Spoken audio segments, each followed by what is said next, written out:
Hello.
Um, Dr. Nivedita ji? Yes, please. Yeah, I would like to inform you that Geshe has already arrived. So, yeah, I request you to kindly take over the session. Sure. May I please request you to also make me a co-host, so in which case we can help with participation. Dr. Nivedita ji? Right, sure. Yes, sure, please. ma'am.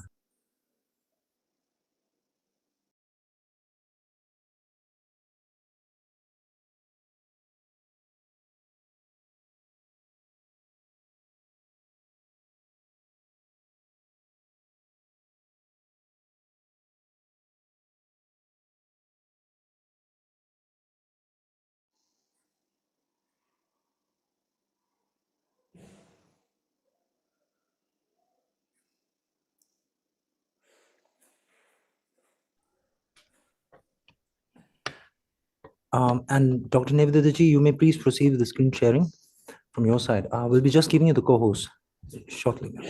Just a moment, ma'am.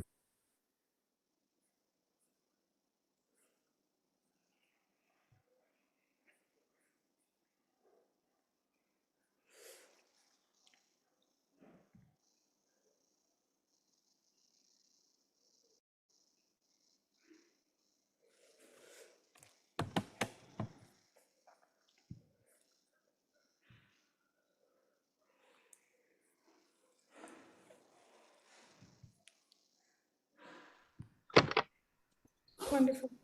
Yeah, I've shared the co-host, ma'am. Beautiful. Thank you so Right, much. right, ma'am. Over to you. Very, very warm welcome. Good afternoon, good morning, good evening, wherever you're joining from. Tashidele Geshe, so grateful that you have agreed to teach us and be with us again today.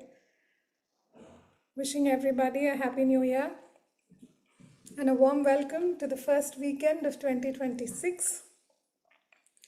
As many of you are aware that His Holiness celebrated his 90th birthday in 2025. And this is being celebrated as the year of compassion to honor his teachings and the legacy of the Nalanda tradition, which is really why we selected this precious topic. While many of us, of course, already know Geshe and have been studying under him, there are also many participants who are joining us for the first time. So let me have the honor of sharing a few lines to introduce this incredible teacher that we have. Venerable Geshe Dorji Damdul has been the director at Tibet House since 2011, which is the cultural center of His Holiness the Dalai Lama. He's completed his formal training from the Institute of Buddhist Dialectics, the Drepung Losling Monastic University, and Gudmed Tantric College. He has been a visiting fellow at Cambridge University and has served as the interpreter for His Holiness the Dalai Lama from 2005. He has been a contributor to and a translator of multiple key texts, journals, and papers related to Buddhism, science, epistemology, philosophy, and psychology. He's also served as an editor for multiple journals, and he leads several retreats and teaches various topics in Buddhist philosophy, psychology, logic, and practice extensively both in India as well as abroad. For those of you who aren't currently subscribing to Tibet House YouTube channel and newsletter, I urge you to do so. I would also really like to express my gratitude to the team at Tibet House for their unwavering support in setting up, helping us organizing these teachings. And it's not only the fact that they support us, but also the kind and generous manner in which they do so. Truly demonstrating what it means to bring these teachings to daily life and in all of our everyday interactions. Special thanks to Seringla, Tenzin Kyunkepla, and Kunga Chodonla. The teachings, as a bit of information about today's structure. Today's schedule runs from 2 to 5:30 with a brief break in between around 3:34. Tomorrow we will be following a similar schedule with similar links for logging in. And before we begin, what I would like you all to do is just take a moment to really think about how precious it is that here we are joining from different parts of this blue planet, where as human beings, not only we have the capacity to study and learn, but also the means to access the internet, the kindness of being in an age where we have living teachers like His Holiness and Geshe who are accessible to us literally at the click of a few buttons. And like so many New Years before this one, I'm sure many of us woke up with shiny resolutions, and often these get forgotten by the end of the few weeks or a few months, which really reminds us of how quickly time passes, and we therefore should take action now. Examining our experiences even briefly will highlight the role that our mind plays and how our own actions of body, speech, and mind influences what we undergo. So most of the time, our experiences originate while we are chasing our goals, whether it's a promotion, whether it's weight loss, weight gain, more friends, more fame, more likes, more shares or reposts on social media. But you recognize that all things which arise, be it our homes, our bodies, social media, is neither fixed nor permanent. And therefore, in our chase, we should bring that wisdom closer to us. So with these thoughts, I invite you to set proper motivation. Sit down, deep breath out. We think of all our kind teachers, spiritual leaders, deities we worship, teachings we receive from them, and the immense kindness with which they look upon us. We also think of all sentient beings, from our kind parents, no matter what our relationship with them may be today our siblings, partners, children, extended family, groups, communities that we belong to. Really extending to all sentient beings who want happiness and want to avoid suffering. And most importantly, we revisit the main reason we study to understand our own minds and transform it towards what is wholesome and healthy and turn it away from that which is unwholesome and leads us towards suffering.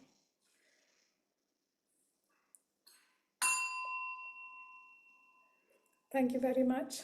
Before I hand over to Geshe, may I please request Maya to make an offering of the Heart Sutra.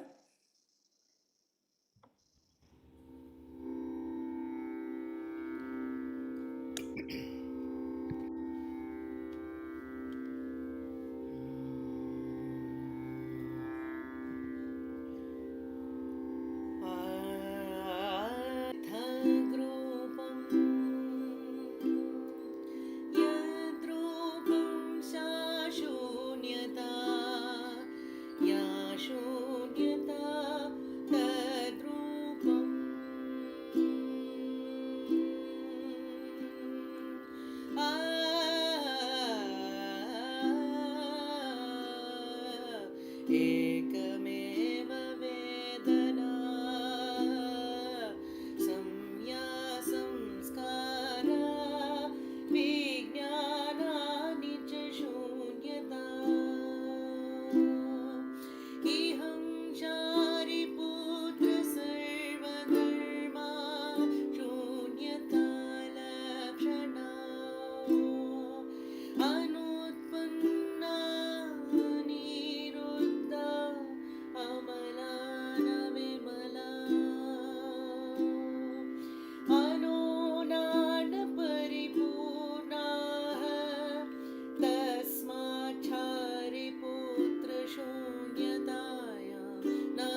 Thank you so very much, Maya. Geshe. Thank you.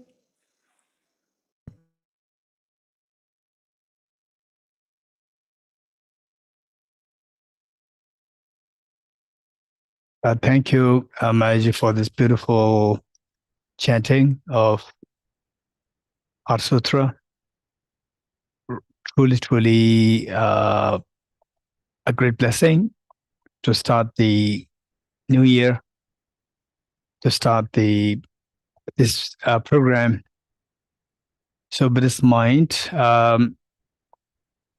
first of all, let me thank Dr. Nivedita ji for being such great inspiration to so many people in bringing together like-minded people. And particularly, I see that people who are attracted to Nivedita ji, they are of the age to take decision for the world, to take decision in the family and policymakers. Just this age, between age 30 to age 50. So this is a group which Professor Dr. Nivedita ji attracts, and it's very important that that we should come together. The world is being fragmented. The world is torn apart into divisions, conflicts, fights, and loss of the children, loss of the parents, and so forth. Extremely, extremely painful. But to remain silent and to remain demoralized, this is not a solution. It doesn't mean that we have to go there to stop all the people who are involved in making the world a very extremely painful world. This is not about that. So what we can do, our share, in fact, it has multiple factors involved. Like the karma is the factor which comes to play, and particularly karma is a concept which is quite tricky. Those who understand this concept of karma, or those who take this karma concept seriously, is twofold. One, who's too naive about the world and heard about the karma come all the time, and there's always karma. This is one. And the second category is those who truly understand how the mind works and how the universe works and how the Milky Way galaxy comes into being and how the whole world is going in which direction with respect to the solar system, with respect to the Milky Way galaxy, and its association with the whole universe, starting from Big Bang. So considering all these factors, then one understands that there is a factor which is not purely mechanical.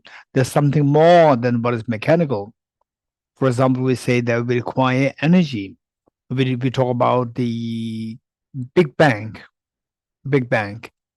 where the singularity, 15 billion years ago, that singularity exploded with the sound, the Big Bang, big explosion, Big Bang, and then the whole universe given to being. So this is the thought. And then what before that? What is before the singularity? And the physicists, they diverge in the views. Some say this is the beginning. And if you say this is the beginning, there are so many explanatory gaps left. And the Nobel laureate professor of the Roger Penrose and his team or his associates, they would say that that the singularity is not the original of the universe. This is the original of the visible universe, which is visible to us now. But what is beyond that? What is beyond what is visible to us? Not sure. Physics is not sure, because physics require some mediums, some evidence. And the best of the evidence that we can see, the subtlest, the nuance of the evidence that we can see is the light. and even the light is yet to reach our planet from the distance, the objects, the heavenly objects at distance. The lights are yet to arrive. The planet Earth. So therefore, there's no way by which physics can determine what is beyond the visible universe. So having said this, we see that what makes this Big Bang and going back in time, Big Crunch, Big Bang, Big Crunch, Big Bang. What is that factor? What is that factor which makes this the pattern, Big Bang, Big Crunch, Big Bang, Big Crunch? According to the entropy, the concept in physics, the energy is constantly being consumed, and then should all go back to a static state. But instead of that, there's a constant active state happening. Big Bang and Big Crunch, Big Bang, Big Crunch happening. So what is that factor? What determines that? Even for our mobiles to work, for our gadgets to work, we require energy. And this energy can be it can be exhausted. So, but there's this energy which is governing this whole universe. Big Bang, Big Crunch. What is that factor? His Holiness the Dalai Lama many years ago, I think about like, if not 30 years, if not 40 years, for sure, 30 years ago, His Holiness asked this question. As what is that? Before, I think, even the book by Stephen Hawking, the brief history of time, when before that book came, His Holiness already asked this question, and the Stephen Hawking asked a similar question in this book, The Brief History of Time. So, all in all, what I'm saying is that there is a karma there. There is the operation of the non-physical entity, the mind, which then imbues with the object, with the physical object. Then there's the complex, the psychophysical complex, which is determining the operation of the universe. So the karma. So therefore, the karma plays a very important role. Those who really know the universe to a greater depth and come to know that there is a great degree of explanation gap with respect to explaining the world, operation of the universe, and so forth, then the inclusion of karma, inclusion of the mental activity, that plays a crucial role. So with this in mind, that the second category of the people who talk about the karma and truly deals with a very sophisticated understanding of karma. So they all come into play. But simply because of that, the naivety can kick in. Saying, oh, it's not because of the karma, the world is going down, all these wars happening, all these complexities happen because of the karma. And then it's so like we can't do anything. We can do.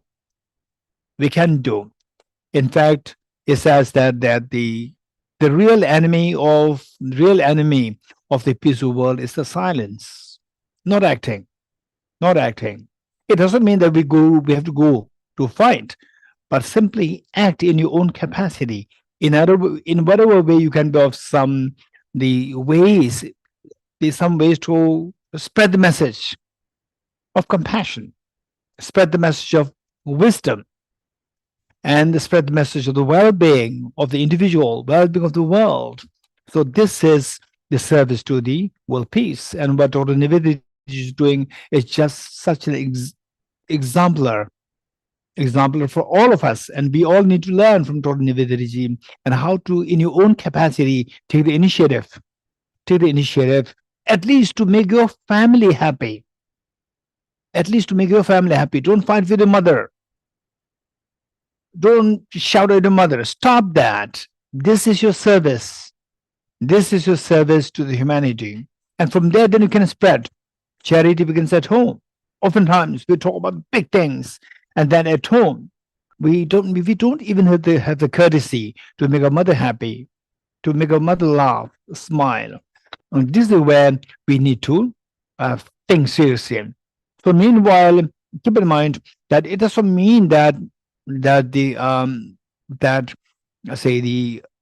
relationship between parents, children, and so forth, we do come across situations where the children they really suffered a lot. And the parents, they did not know how to give love and affection to the children at the early age. So these are exceptions. I'm particularly talking to those people who, till the age 14, 15, 16, 17, you got the maximum love and affection. And how do you know that? Just go back in time. Go back in time when you were 5 years old, 10 years old, when you could still remember things so clearly, and the love and affection that you've received from the mother, your father. Think of that. And I feel that that's true. I received maximum love and affection when I was that age. I was so vulnerable. Whole world did not know my presence in the world. But these two, my dad and mom, they know me as the treasure of the world. If this is who you are, today you may have conflict with your parents, but if this is what you can think of your parents when you were 5 years old, 6 years old, 7 years old, then you are the one to think about it very seriously. How do the principle, what I call as the principle of the working on the welfare of the world, starting from home. Charity begins at home. Whereas those of us who did not get the opportunity to meet with to have amazing, cordial love and affection from your parents at such an early age, like 2, 3, 4, 5, 6, 7, you are exempted. You are exempted from this category. In fact, I would say that you now have a huge responsibility. You're already grown up, and you can inspire many others who did not get the chance to get this love and affection from the parents at a young age. So you have a huge responsibility. You can do that. And particularly people who are involved in this program, like the teaching here, because you have a heart. If you don't have the heart, you will not take part in this program. You have a heart. You have appreciation for what is altruism, for what is awakening, for what is wisdom, for what is the fearlessness, for what is infinite happiness, infinite ease, infinite joy. So given that you have this aspiration, or you have some affinity to this, you have a huge responsibility, if possible, to jot down your thoughts in the form of articles, in the form of books, so that later, so young people and even elders who did not get a chance to get this love and affection from their parents at such an early age, they can learn from you how you can still expand your compassion, and thereby you get the benefit, the fearlessness, and the infinite joy. So, having said this, I'm truly grateful once again. I'd like to congratulate, thank Dr. Nivedita for all your years of your effort in bringing the people of the like-minded people to come together, and then from there to spread this on a grassroots level, to spread happiness and joy and common sense to the family members, to the colleagues at the workplace, and so forth. That's great inspiration. Thank you so much. So, having said this, kung galang screen sharing, I can do screen sharing. Okay. So, so we have all in all, we have 2 days, and the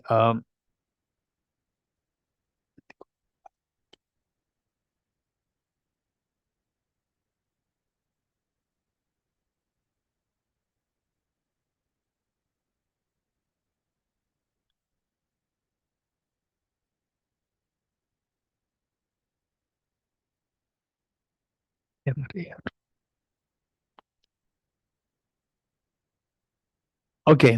So with this mind, we have like 4 short sessions, and I'll try to incorporate, of course, the topic that we are touching. This is quite ambitious and very important. At the same time, to cover all these within 4 short sessions would be quite ambitious. So let's try our best. And meanwhile, I would entertain questions. I really like to receive questions from the individuals, and not necessary that all questions should be extremely profound. So whatever question that you have, they're all very precious for me and for all of us. So they can be like a reminder for us. They can be like they can be trigger to more contemplations in the future, and some of them may be factors to make our heart to beat with the sense of compassion for others. So, and any question is most welcome. That will be very helpful. Okay, so here I'd like to begin with the quote from the Buddha, Dhammapada, where the Buddha taught, however bright the eyes are, without light, one cannot see around. However intelligent one is, without the knowledge, one cannot know the reality. So this is very important. We talk about altruism, we talk about the wisdom, we talk about awakening, and we talk about the fearlessness, and we talk about the infinite joy and so forth. And it's very important for us, particularly people who are with Dr. Nivedita.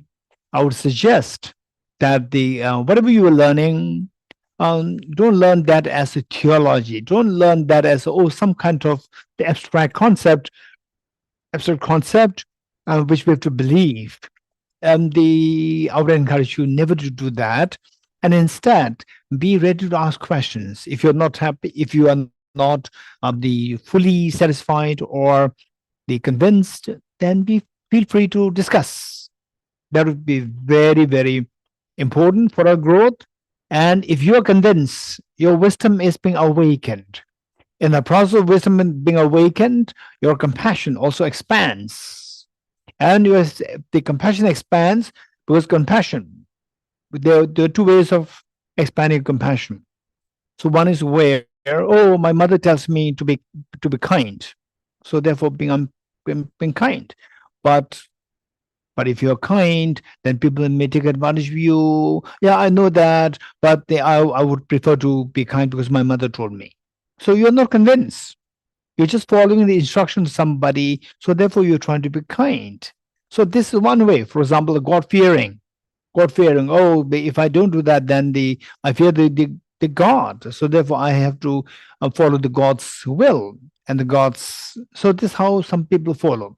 But what is being encouraged here is get conviction. Once you get conviction, for example, like say breakfast, we all have the breakfast, having the conviction that if I don't take breakfast, then till the lunchtime, then I cannot really operate so effectively. So, whereas if I have the say stable breakfast, but some people they don't take breakfast at all. I know that, but generally speaking, breakfast like the kings, and the lunch like the queens, and the dinner like the pauper. So this is a common expression. So some people may not follow. It doesn't matter. It's not necessary to follow that. What I'm saying is that, say, so for majority of the people, breakfast, you're convinced that with this I can sustain the physical strength for the next a few hours, 4, 5, 6, 7 hours. So this is conviction that you have. With this mind, when you're very convinced, then you, no matter what, you make sure that you have your breakfast. So likewise, conviction is something which is extremely important, and it doesn't mean that concept of God fearing and so forth, they're wrong. No, by no means. After all, you should be happy. The community should be happy. Your family members should be happier. World should be happier world. So for that matter, whatever means make that happen, that's amazing. There's nothing to denigrate. There's nothing to the pull down or the look down upon anything. So for the well-being, that is the end, and the things like conviction, God fearing, and so forth. These are the values, family values, or basic human values, and so forth. These are the means. So the means may differ, but the goal should be the same. So having said this, what I'm saying is that the conviction, let us try to get the conviction within ourselves so that this automatically ease coming. And what is the relationship with the conviction and the ease? That is something which we're going to discuss over the next, most likely tomorrow, the first session. So having said this, this part is extremely important, which I tend to realize nowadays with my age. I see that these teachings are so precious they're so true. And what happened was that I can see that many of you are from the earlier talks, but if there are some who are new, I would like to share this thing. And I'm sure that you all have your own personal experiences. If you do have these experiences, they are so precious. They're so precious. These we need to be aware of these and try to nurture your mind and expand. Nurture to expand your mind and to see the reality more profoundly and to expand your mind with compassion. So, for that matter, we need to know how. How is a very serious question. How to do that? So here it says that just imagine that you are in a dark place. You have incredibly beautiful eyes. For example, like you are just age 10, 11, 12, where your eyes are so bright, so sharp, but you're in the middle of the night and there's a power cut and there's no even the moonlight is absent. So what do you see? You have extremely bright eyes, such bright eyes of the young girl, young boy. So when I remember when I was like age 12, I remember my dad. I had a small dictionary. Still, I remember that. That was I don't know how many years ago. I think about 40 years ago, 45 or something years ago. So one of my friends, he gave me a dictionary, a very beautiful dictionary. I didn't know how to use dictionary. I was already 10 or 12. Still, I didn't know how to use a dictionary. But there was a treasure, my treasure, the dictionary, small dictionary. Dictionary is Webster's English Pocket Dictionary. Still, I remember that so well. But I didn't know how to use it. And that was my treasure. And they say later, after studying Buddhist philosophy, learning about the previous lives, the imprints, and so forth, then I thought that, okay, maybe I must be, in my previous life, I must be a librarian who is not really keen on reading books. A librarian staying in the world of books, but not so keen on reading books. So maybe I was, not all librarians. There are many librarians who take the maximum advantage of their position. Whenever they have free time, they read books. That's amazing. But I'm the very different category librarian in my former life. So not keen on reading books, just taking care of the books. That's it. Maybe that was my past life. And as a little boy, I didn't know how to use it. I just kept it with me. And my classmate, who was extremely brilliant, he used to, he said, Dorji, can I borrow your the dictionary? Then I put it. As well, I'm his caretaker of his book.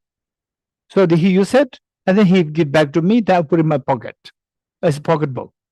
So what I was saying is that I didn't know. And then my father one day, I took this because it is my pride. I didn't know how to read it. I didn't know how to use it, but it's my pride.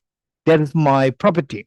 So I always take it wherever I used to go. And then one day I met my dad, and then he noticed my book, the little dictionary. And he said, show this to me. I show it, and then he must be in his 50s. And he just opened the book, flipped through the pages, and he could not read anything. The letters are too tiny. And he was so curious. He gave it back to me, said that, my son, read it. And I read it so fast. I know, of course, I know how to read it, but I don't know how to use it.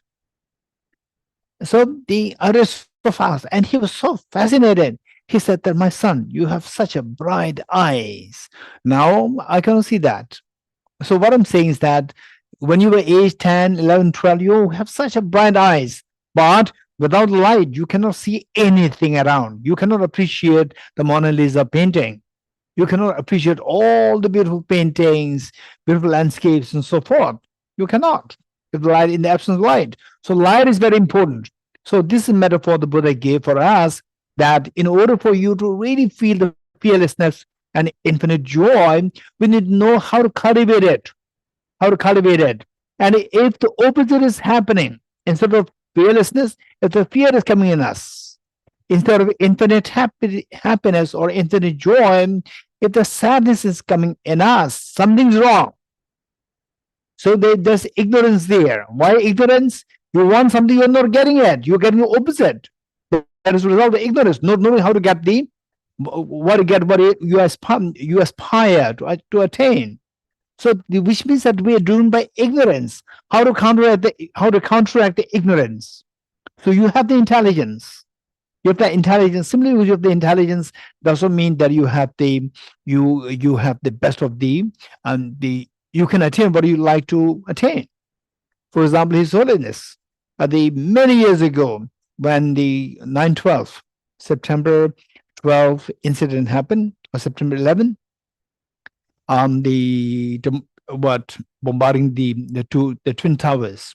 When that happened, the next day, His Holiness sent the condolence letter to the President of America, and because that His Holiness felt very close on a personal ground for the President of America, so he just sent a friendly note saying that my condolence with you and all the Americans. At the same time, the measure to counteract this, the best is to avoid violence. This is what His Holiness said. So what I'm saying is that, so here, while when we see something positive for us, but if that's not happening, which means that our approach is wrong. Our approach is wrong. That approach is wrong approach, known as ignorance. So ignorance is responsible for that. Now, if you still want to have the fearlessness, if you still want to have the infinite joy, then what should we do? We have to change the approach. With the same approach, don't expect.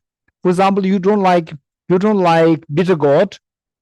I'm sure that there are many who like bitter gourd, but if you don't like bitter gourd and you plant, you see somebody planting some seeds and beautiful apples are growing, delicious apples are growing, and they're enjoying apples, and I also like to enjoy apples, and then you continue to plant the bitter gourd seeds.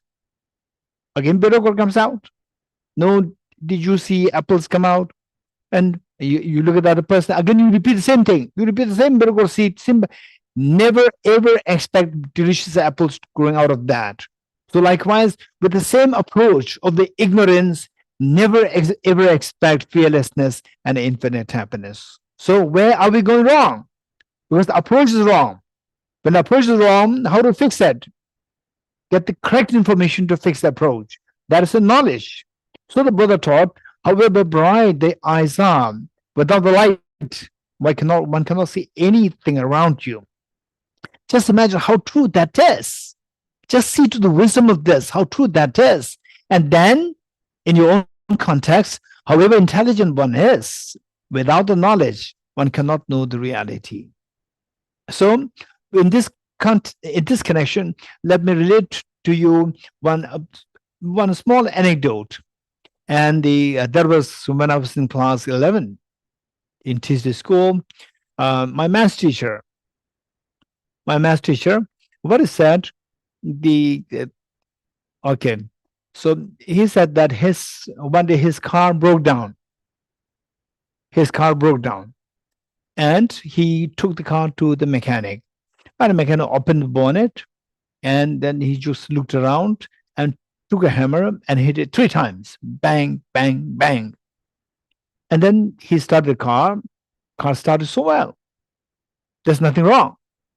And my teacher was very happy. He asked the mechanic, how much should I pay you?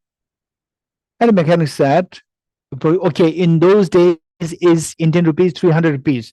Today is like $300 US. So the mechanic said, $300 US. And my teacher said, no, that's too expensive. You just hit it 3 times. Hit the car with a hammer 3 times, and you are asking for $300. Bang, $100. Again, bang, $100. Wow, this is amazing. This is too much. And he said that, no, I did not charge you for hitting your car with the hammer. To hit the car with the hammer, this is for free. I gave it for free. I didn't charge you for that. I charge you for me knowing, having the knowledge where to hit, not how to hit, not just hitting. Hitting is free. You can also hit, but you will damage it more. But I know where to hit. So where to hit requires information, requires knowledge. This is so important for us. And then next question is, with this knowledge, how are you going to utilize this knowledge? Whether to destroy yourself, whether to destroy others, or whether to create fearlessness, or whether to create fear in yourself and in others, or whether to create joy in others, or whether to create joy in you. That's up to you.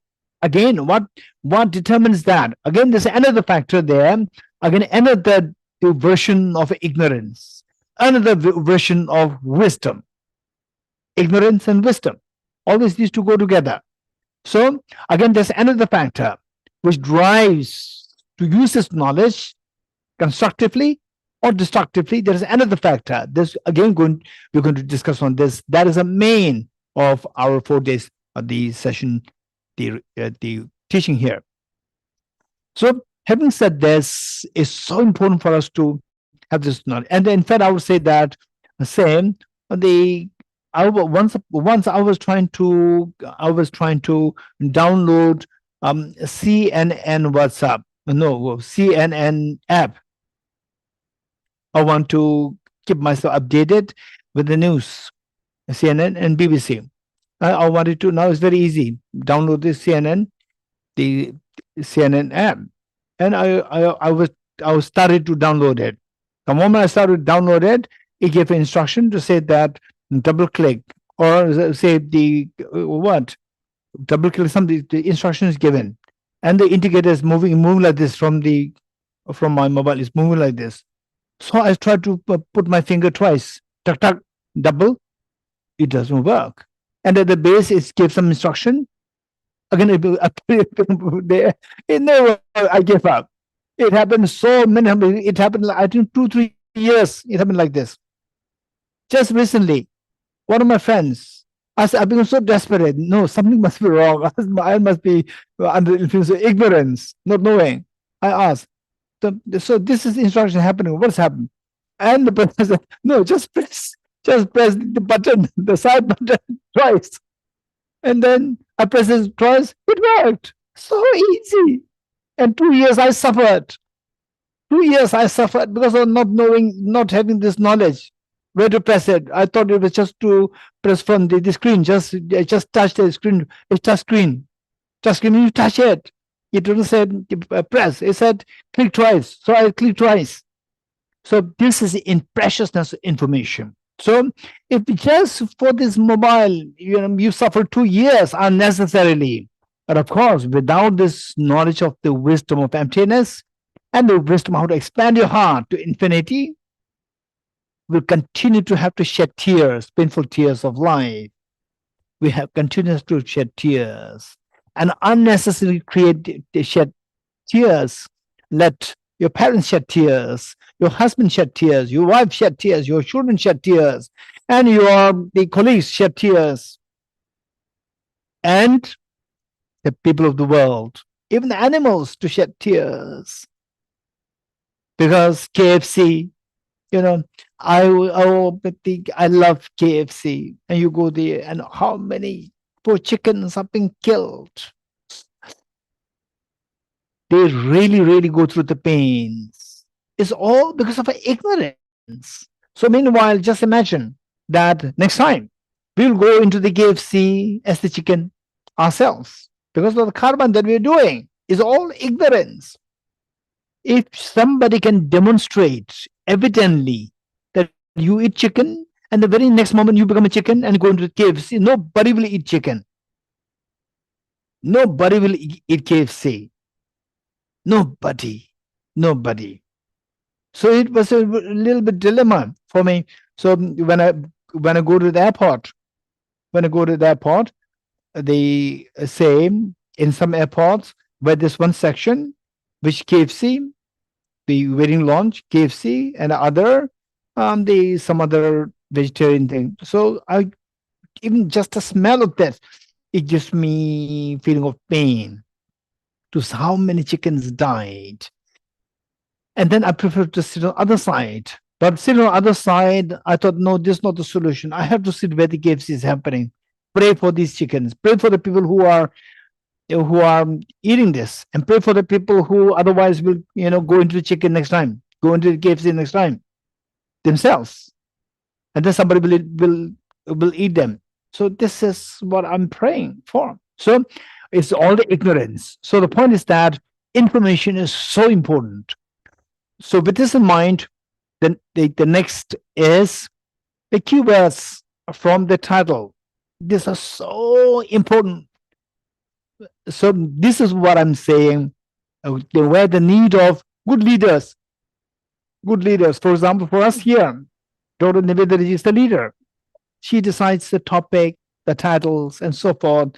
And when somebody leads us, when that is a very sensible person, automatically everybody will become sensible. I'll give you one example. For example, the Tibetans. Okay, you Google search one thing. Let us be more courageous. Let us be more courageous. Google search. The countries disappeared after World War II. Just Google search that. Google search, the countries disappeared from the world after World War II. Just Google search that, not now, after the class. Google search that, and the few countries will come, one of which is Tibet. So just imagine that you are a part of that, and your country disappears. How angry will you be towards the one who makes your country disappear? His Holiness the Dalai Lama. Now you ask the Tibetans. So in Tibet, they have no voice. They're voiceless. Tibetans outside. In Tibet, they have voice. Ask them. Majority, 99% of the Tibetans will say that we don't hate China. We don't hate Chinese. We don't hate Chinese. Why? Is it that Tibetans, they're so bodhisattvas? No, Tibetans are not bodhisattvas. Tibetans are as ordinary as anybody else from any other country. But why the approach very different? For many other countries, where there is some kind of conflict happening, there's anger there. The Tibetans, somebody's annexed to your country. The Potala Palace, such a gigantic, beautiful palace, is already now with the red flags there. So just imagine, anybody, ordinary person will have so much anger. But the Tibetans, they don't have anger. Not because Tibetans are special, because the leader is special. The leader is special. And the leader, His Holiness the Dalai Lama, encouraged the Tibetans, the years, how the parents, they nurture the children. They were given so much incredibly great positive advice all the time, not to hate the Chinese, not to hate the Chinese. It is the system which is wrong, not to hate the Chinese. So with this, now the Tibetans, you ask them, are you angry? Do you hate the Chinese? They'll say no. So this is where the leaders play a very important role. So what I'm saying is that here, with respect to the keywords from the title, this title chosen by Dr. Nivedita for all of us. So let's see. The one word that comes out of the title is altruistic. What is altruistic? Okay. So meanwhile, while I'm sharing my thoughts here, you also will be given some assignments once in a while. You have to contemplate and you have to give your answers. So one word that comes from the title is altruistic, altruism, altruistic awakening, altruistic wisdom. So altruistic, altruism. What is altruism? Don't forget it. Number two, the wisdom, altruistic wisdom. What is wisdom? What is wisdom? The distinction between the wisdom and the knowledge. Then the potential within. What does it mean by that? What does it say? If somebody tells you that the potential within you, what kind of feeling is triggered within you? Don't forget it. The potential within you. The next, the fearlessness. Fearlessness. What kind of feeling? What kinds of feeling is triggered within you when you hear the word fearlessness as a title. That I want fearless. It resonates with what I want.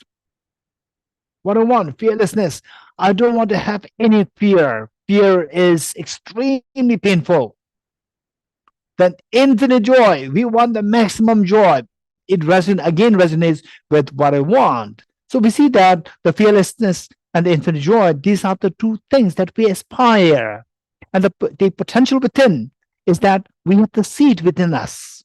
We have that seed, with the seed to feel, to experience fearlessness and infinite joy. And the wisdom. Oh, I need to cultivate wisdom. I need to cultivate wisdom. So I don't have the wisdom, but if it cultivated, altruistic, compassion. So compassion and the wisdom as the two means to awaken the potential within you, that you experience your goal of fearlessness and infinite happiness. So look, the title, even the title itself, is extremely comprehensive in its information. So, okay. So with this, my question to you is, just think of the 5 keywords, and you tell me, there are many things which are common among these 5 points. There are many things common. You just speak your mind. What do you see as a common thing among the 5 points? Just think. I'll give you a few seconds. Just think of what is the commonality among these 5 points. Just think of that. There are many commonalities, not that one is right, one is correct over the other, one is better over the other. No, there are many commonalities among these 5 points. Give thought of this. Okay, Vlad, tell me. They are innate qualities. Okay, the innate qualities. Wonderful. This is one thing, yes. Thank you. Anyone else? There are many commonalities. Anyone? Raise hand. Sure. Huh? Dr. Preeta ji. Sure, with your thing. Pray. So are we? Yeah. So this is our youngest student today. Shona. How old are you? Louder. 8. Shona is saying 8 years old. She is 8 years old. Recently celebrated her birthday. Okay, she celebrated her birthday in Tishu Suja. Okay, so you can bring your things and sit there so they can see all the participants and see who's sleeping, who's studying well. Yeah. Okay. So, so with this in mind, the Dr. Preetaji first, yes. Yeah, I was going to say freedom. Freedom. Okay, freedom. Very good. Anyone else?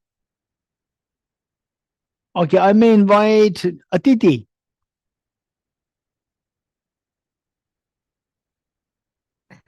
Tashidala Kishla, I was not raising my hand, but I'm happy to. No, I know.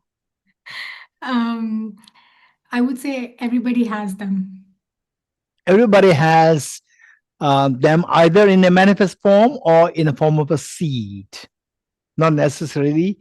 Okay. Then we have Raila.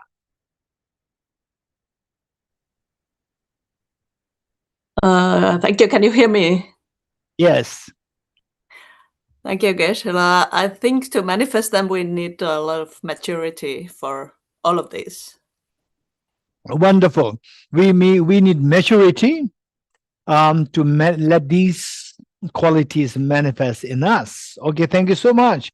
Now, how many of you would agree with me that these are all mental qualities?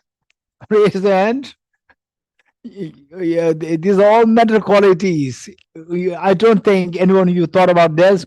It's too basic, very obvious. These are all mental. These are all mental qualities. So just imagine that what is happening on your screen. What is happening on your screen is visible. quite a big screen, even though it can be like a very small mobile. But in comparing that with the tiny chip inside it, tiny chip, the mobile screen is so big. So what I'm saying is that just as all what is happening on the screen, how many agree with me? All what is happening on the screen is actually happening in this tiny chip which runs the computer. Raise hands. How many agree with me? Yes. So what is happening on the screen is actually happening in the tiny chip. Tiny chip, not a big one. So likewise, all the world, the world peace and the beautiful place and the beautiful garden and so forth, these are in actuality, these say where there's altruism, wisdom, and the potential within to manifest, fearlessness, infinite joy. Wherever you go, the place will become so beautiful. Wars will not be there, and all the rebels will not be seen, and people will trillions of dollars invested, dumped in the warfare. They all can be used for the human flourishing. So you can freely move from one country to the other without any visa or the border check and so forth. So this is the humanity. So this is what is really happening outside. It's just what is happening on the screen. This is a metaphor.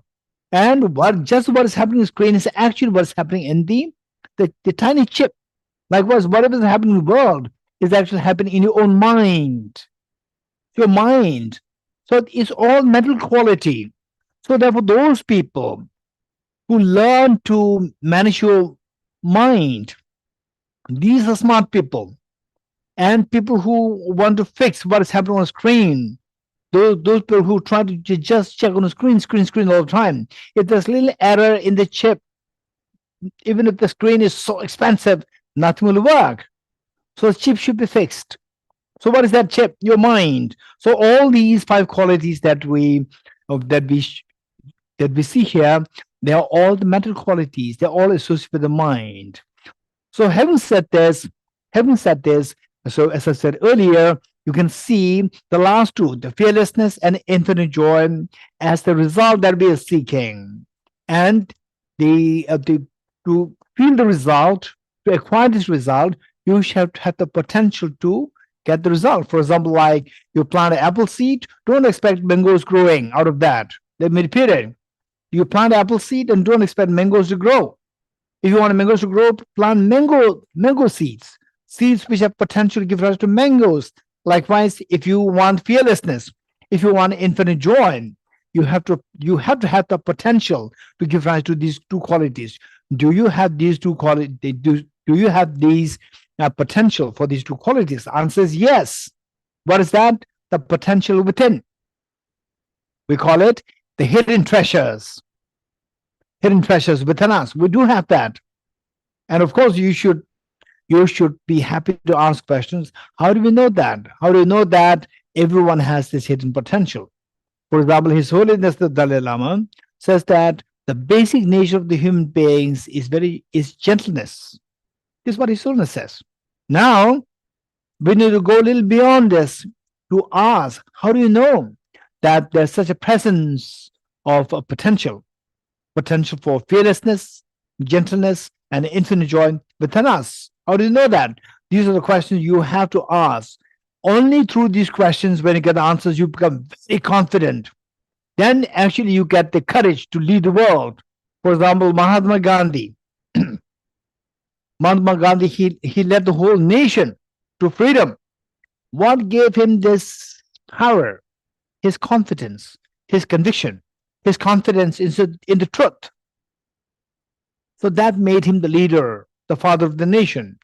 So these are all mental qualities, say the last 2 in the form of the result that we are seeking, and then number 3 in the form of the potential that we have, and then the first 2 as a means to activate this, awaken this, the potential, so that you will experience the 2 results.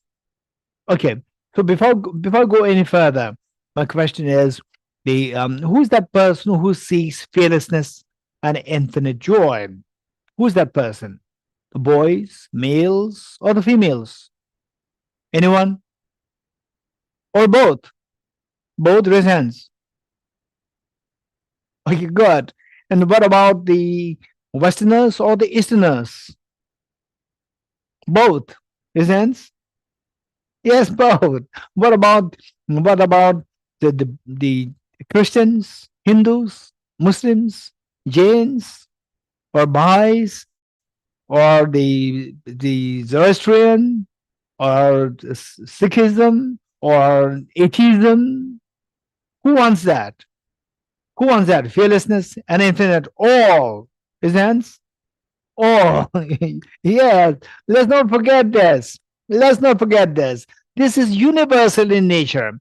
So therefore, the world is a common planet shared by all of us, boys, girls, this religion, that religion, this country, that country. We all share this small planet. So the planet is a universal property, and to keep this planet intact, and this is a home, and we should all be happy inside. How this happiness that we are seeking is a universal quality. So because of these two are universal qualities, everybody has the responsibility. Everybody has a responsibility to look for the means to achieve these two goals, which everybody universally seeks. So what does that means? The means that we talk about is the altruistic wisdom.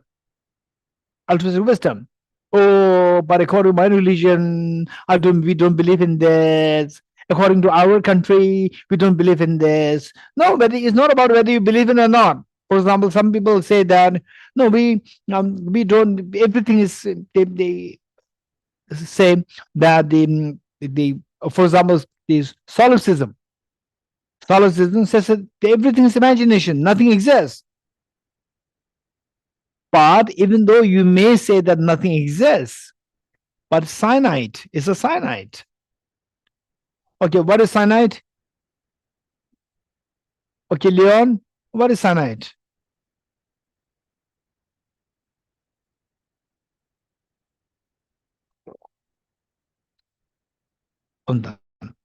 What is cyanide, Leon? Unmute. Yes. Yes. Speak, son. Leon, speak. Yes, you are already unmuted. Oh, okay, we cannot hear you. Do you hear me? Yes. Yes, Geshe, I said I don't know what's cyanide. I just don't Okay. understand the word. Okay, I'm that's sorry. amazing. So, Leon, better not know. Okay, let us invite Tenzi Yangchenla, Chelsea. What is cyanide? Geshe, cyanide is poison. Cyanide is a poison, right? Okay, Leon, it's a poison. Don't take it. Okay, so the cyanide. Oh, is that everything is imagination? Solipsism. Everything is imagination. Even if you believe everything is imagination, or you take cyanide and you will experience bliss. You take it and you die. You're getting it? So the point is that it's not about the ism, it's about your well-being. Let's not forget it. As long as you are somebody who seeks infinite happiness and fearlessness for yourself, for your parents, for all the human beings, all the animals, the vegetation, then we have to seek the correct course. Correct course, we come to learn that's altruistic wisdom.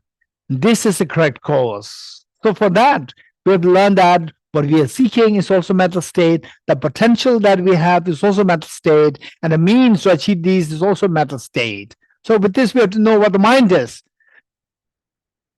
If you don't know what the mind is, then no matter how much you put effort to acquire delicious mangoes, and you keep planting the bitter gourd, you will never get a chance to have the delicious mangoes. So with this mind, we need to know what is mind, the mechanism of the mind, and then you will see that altruistic wisdom is required to awaken the potential inside for us, each one of us, to experience fearlessness and infinite happiness. Okay, for this, then next question is what is mind? And this is very important part, and many people, many philosophers, and even psychologists, and anybody, anybody who speaks, who tries to talk something sensibly, will somehow come into a philosophy or psychology. Even as a medical doctor or as an engineer or a CEO of a company, when they are in the family gathering or friend circle gathering, and then they just have a very casual talk. If the talk is something sensible, this all boil down to some philosophy or psychology. So with this, what is mind? And many, and I personally have heard that, oh, nobody can define mind. This is their own naivety. This is their own naivety. To say nobody can define is very easy. But yes, somebody can define it. That requires our mind to think. Unless we think, we'll never grow. So what is mind? This is a very serious matter. So with this mind, let me just quickly show it to you. And then, of course, it requires why people, why many, even big thinkers, they think that nobody can define mind. Even the big thinkers. So therefore, for us, for sure, this is a big question. It requires a challenge. It's a big challenge for us to define it. And yet, it is a reality. Because the reality, we should be able to understand what it is. So that means to understand what it is known as definition of the mind. But the definition of the mind. So the mind is defined as the clear and knowing agent. Clear and knowing agent. When we say clear and knowing agent, don't just take it as a very soft, abstract concept. No. Because the reality that exists in the universe, what exists in the universe is of three kinds: manifest phenomena, slightly hidden phenomena, and very hidden phenomena. Let me repeat it. Everything that exists in the universe is comprised or it is subsumed under three groups: manifest phenomena, slightly hidden phenomena, and very hidden phenomena. First, the evident phenomena, manifest phenomena or evident phenomena. Evident phenomena are those things which are visible, which are the countable, which can be measurable. So these are known as the evident phenomena. So when we say, oh, it's not scientific, people have this disease to say, oh, it's not scientific. And some people who are into more like science, they take pride. Oh, it's not scientific. It's like, this is just, nothing is garbage. It's a trash. This is their naivety. Because the world, the reality is consists of these three things. For example, the first is the manifest phenomena. So science touches these areas, the manifest phenomena, which are quantifiable, which can be measured, and which can have a tangible the entity. So because that it is quantifiable, it can be measured. So that's something very tangible and solid. So those people who say, oh, it's not scientific, what they're saying is that the reality should be all solid and quantifiable. This is their own naivety. For example, say I. This I does not come under physics. This I'm sad. For example, go to the mental health hospitals. Mental health hospitals is all about this I am sad. I have a fear. So managing this, what is this I? What is this after fear? What is this fear? In physics, you cannot discuss this. There's no room for discussion on this. It comes out a different denomination. So what I'm saying is that all this come out of a denomination known as mind. And then today, we talk about the brain. Yes, the brain and mind, these are very closely connected. And of course, in future, if there's a possibility, we can also talk in future, not today and tomorrow, but we can discuss about the relationship between the brain and the mind. But for the time being, let's make it very quick. The mind is a clear knowing agent. I say we do have, I'm saying this physics, this physical law. So likewise, the mind also does not have beginning, there's no end. Just a physical body does not have beginning and it does not have end. Therefore, the mind as well does not have beginning and end. But for that matter, we need first of all define that the mind is different from the brain. That is a very important task ahead of us to get a conviction that the mind is something different from the brain. Then just as the brain, it has no beginning, no end with respect to its basic constituents. Likewise, the mind with its basic constituents, there should be no beginning, no end. Because there's no beginning before your birth, the mind was still there. That was your former, the mind of the former birth. And when you die, the mind again, the mind will continue its journey. The next moment of that mind, that is the mind of your next birth. So this is how the rebirth concept is established. But I'm going to stay with this for time being. So with this mind, next the nature of the mind. Now we talk about the potential within.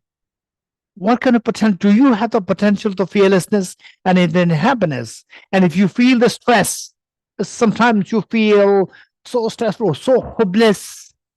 You feel so sad everywhere for no reason. You feel the sadness deep inside. Everything is pulling you down. How many felt it once in a while? Raise hands.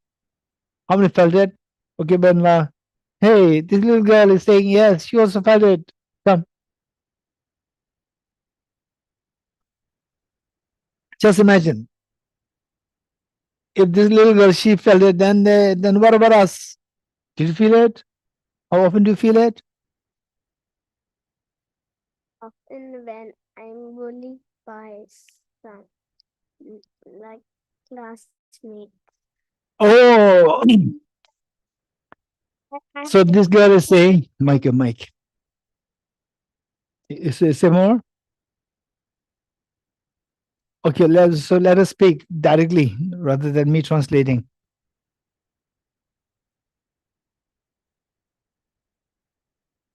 Just wait. Right? Yes. So just one time I was like, I was in TTV Suja. It was in class time and it was EBS time. I needed to change seats and I needed to sit with a boy. And I had 500 rupees in my bag, small bag, carry bag. And like I was doing something just like doing this with my hands. So after I looked in my bag, like it was like Disappeared. no, like it was ripped, so it couldn't work. So there was a girl. Our Amala gave it to us, and there was a girl. We told her everything what happened, and she said, "No." After EVS class, I sat down to my chair, and she said to give the money because she was going to give it to Amala. But when I looked in my bag, it wasn't there, and the whole class kept searching everywhere. The monitors. So what did you feel? You felt low, sad? Yes. Yes. Cried too. Oh, you cried too. Okay, thank you. I thought I was gonna be beaten by Amala. Oh, okay, good. Thank you. So this little girl felt the same thing, felt so low, painful. Okay. So how is that feeling? How's that feeling? Which each one of us we went through? What is that feeling like? Very heavy? You agree? Very heavy? Aditi? Unmute? Yes, Kishla, very, very heavy. Very heavy. Okay, we all have that experience. So the question is that this is the kind of the mental state. Joy is the inner feeling, so beautiful. Again, is the mental state. So what's the true nature of your mind? I say a mind can behave in different ways. Sometimes it's very funny. I'm particularly when I was older than this girl, when I was maybe I think about like what 14, 15 years old, that sometimes I feel so low for no reason. You look at outside, everything looks so gloomy, sad. Even the leaves are so sad. Even the walls are so sad. We see everything so sad, so gloomy. Yes, it is happening, and I'm sure each one of us will have that experience. And sometimes you feel so elated. Everything's so beautiful. It does happen. So these are all the play of your own mind. Now, tell me, this mind is the one. So this is something which I would say that the students of Dr. Nivedita, you're very lucky that you are talking about the mind. And whereas the majority of the people in the world, they never thought about this.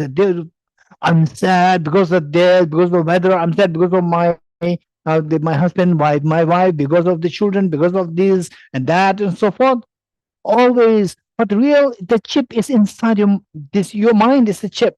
Everything's happening here, but we pointed to outside factors. So now the thing is that it is very important for us to learn the nature of the mind. What's the true nature of your mind? So it says luminosity. So here it says luminosity. And what is that experience, luminosity? What does that mean? It's so beautiful word, luminosity. So it says free from active obstruction. The true nature of mind is such that how many agree? So these are things, for example, when fear comes, what happens? When you feel suffocated, sometimes we talk to some people, say you have to meet somebody, talk to that person, just to be with that person for 5 minutes is like ages. How many of that experience raise hands? Even to be with that person for 5 minutes, it's like ages. How I wish that I'm just away from this person.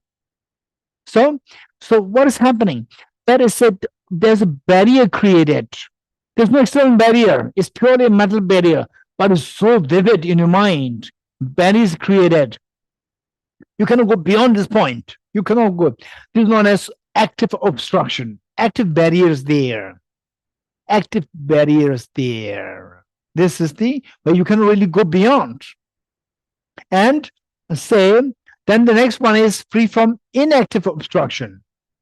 Inactive obstruction meaning, for example, that there's no obvious barrier, but for example, let's say there's the air pollution. Air pollution, it doesn't really obstruct you, but it's an inactive obstruction. Where you breathe, it's unhealthy. But somebody said you cannot get beyond this point. The person just grab your shirt from your chest, but this is active obstruction. But it's the air. They say the unhealthy air, the pollution, you're breathing, is the inactive obstruction. So likewise, our mind, the true nature, the potential within that we are talking about, the potential within is so beautiful. It's totally fearless, and it has an infinite experience of happiness. So it's very important for us to learn to really to observe what is meant by fearlessness. It doesn't mean that you should to feel this only when you get it fully. No. Sometimes in the presence of your dad, in the presence of your mom, in the presence of your husband, in the presence of your child, or in the presence of your very good friends, you feel that total ease. You can feel the ease. There's no fear there. You can trust the people fully. There's total fearlessnness. Just observe what that feeling is like. Just observe your own mind. That's very. And then once you know what is the fearless, where you can trust others so profoundly, the moment you walk out where there's a total loss of trust, no trust there, what's the feeling like? Just observe the difference. Observe difference, and then what makes the same mind feel the fear or lack of trust. And on the other hand, what makes the same mind feel the fearlessness or total trust? So what makes the difference? You see that you can feel some obstruction there in the case of the fear, in the case of the lack of trust. You can see some kind of obstruction or barrier. That is known as the free active obstructions. And in the Buddhist parlance, in the parlance of Buddhism, Buddhist psychology, this is known as the afflictive obscurations. In the Buddhist psychology, this is known as afflictive obscurations, which gross obstructions which make you feel suffocated. Then the other one is inactive obstructions. It is obstruction, but it's very gentle obstruction. It's not like active obstruction, but that is obstruction happening. That is known as the inactive obstruction. In the parlance of Buddhist psychology, this is known as cognitive obscurations. Cognitive obscuration. Now, finally, this is all happening in the chip of your own mind. In the chip of your mind, what is happening is that if you can remove this active obstruction, you feel the fearlessness. And you should be free to ask me, how do you deduce one from the other? The fearlessness from the removal of the active obstruction. How do you correlate the two? These are questions that you must ask.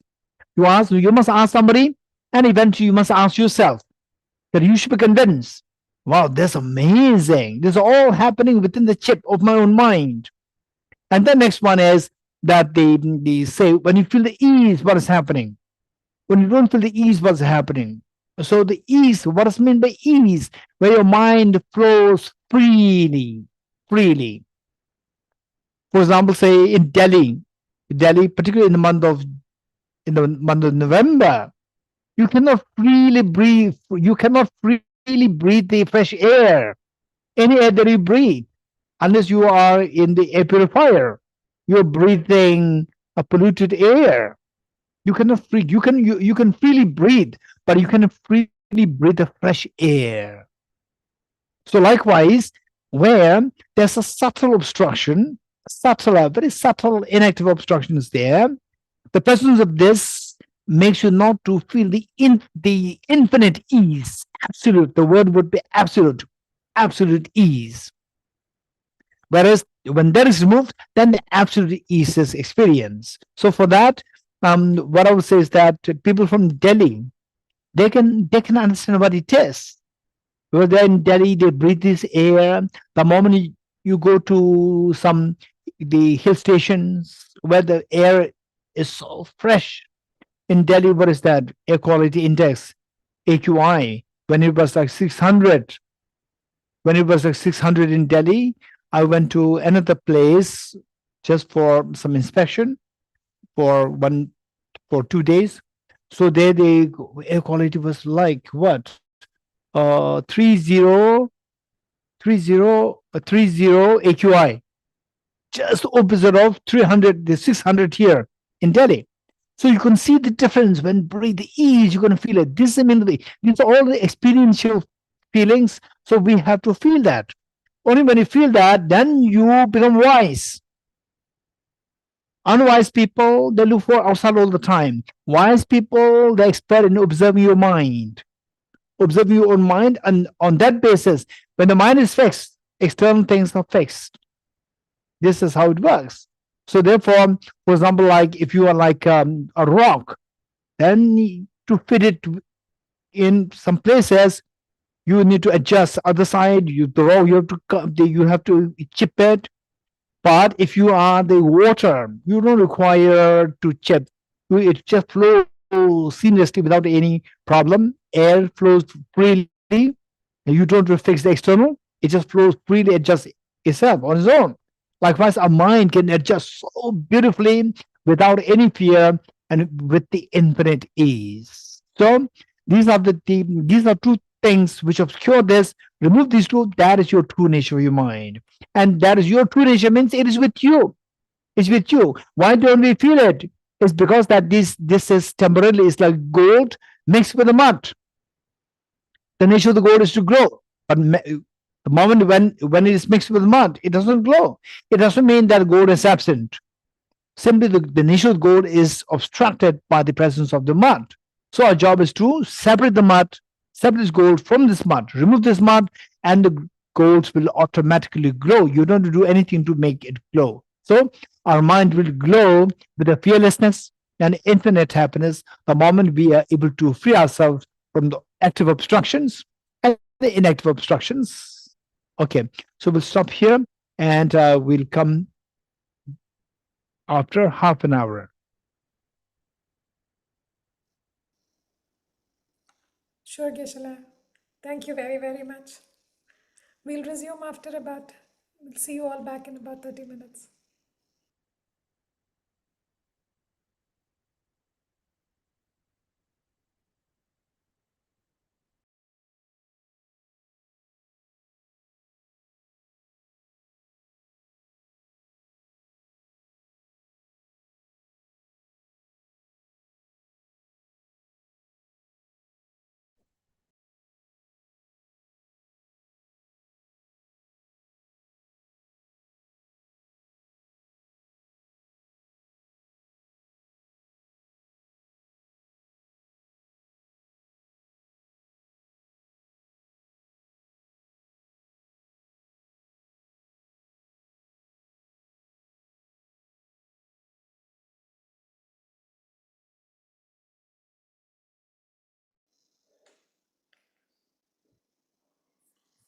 Finally, just noticed your question. Yes, there will be space for a Q&A in some time.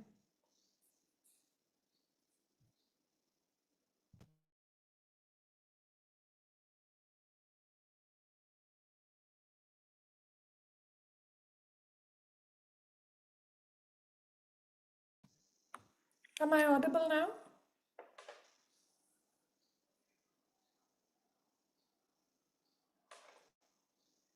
No, Yeah, you're audible. it's very, You're audible. it's not loud enough. It's not No. loud enough. No. Okay, I'll text my I'll response. text my response.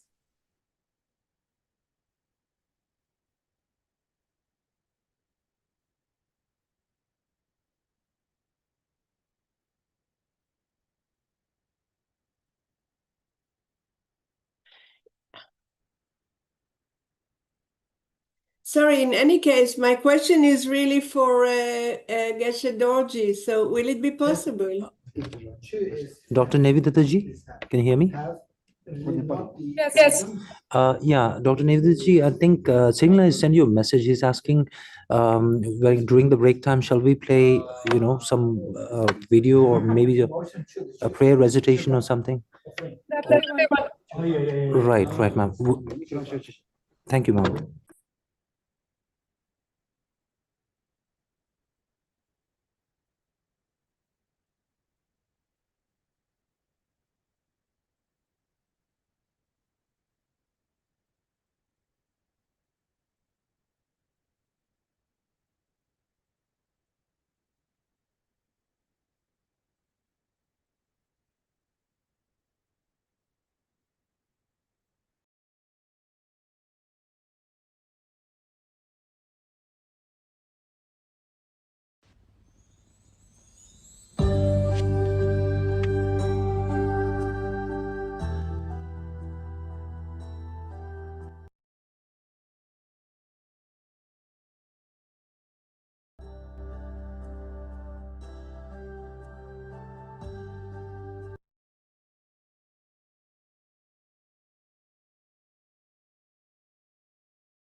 No, Shivan ingada Shivan. Session Niba. Niban is some chagla, Suchaga percentage. That's a Shivan ingada chagable. Gislet thing, has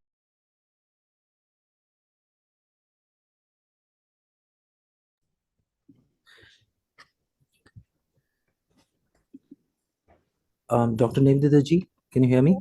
Yes, please. Ma'am, before we begin the second session, I would like to kindly request you, make a humble request that I would like to make an announcement for the Nalanda courses we have. Ah, wonderful. There was a question just asked. Perfect timing. Thank you. Congratulations. Please. Thank you so much, ma'am.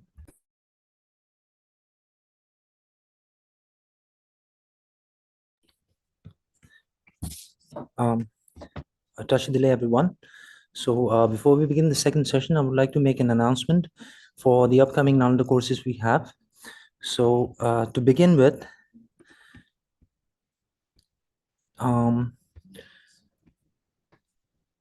just a moment.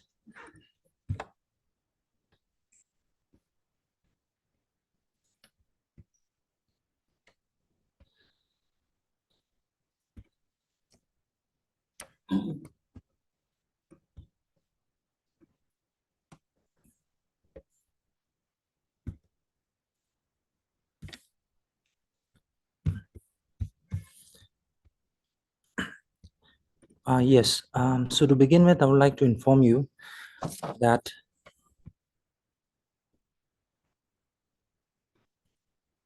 as you can see on your screen, the first we have Nalanda diploma course. As in this poster, you can see it is for batch number 5. So I would like to inform you about the upcoming registration for the batch number 6. So as of now, we have just completed with the batch number 5 on 7 December 2025. And I'm very delighted to inform you that the new registration for the Nalanda diploma course batch 6 will begin soon, and the course will commence tentatively in the month of March 2026. And then second we have on your screen is the poster for the Nalanda certificate course. And that is for batch number 4, as we have already completed batch number 3.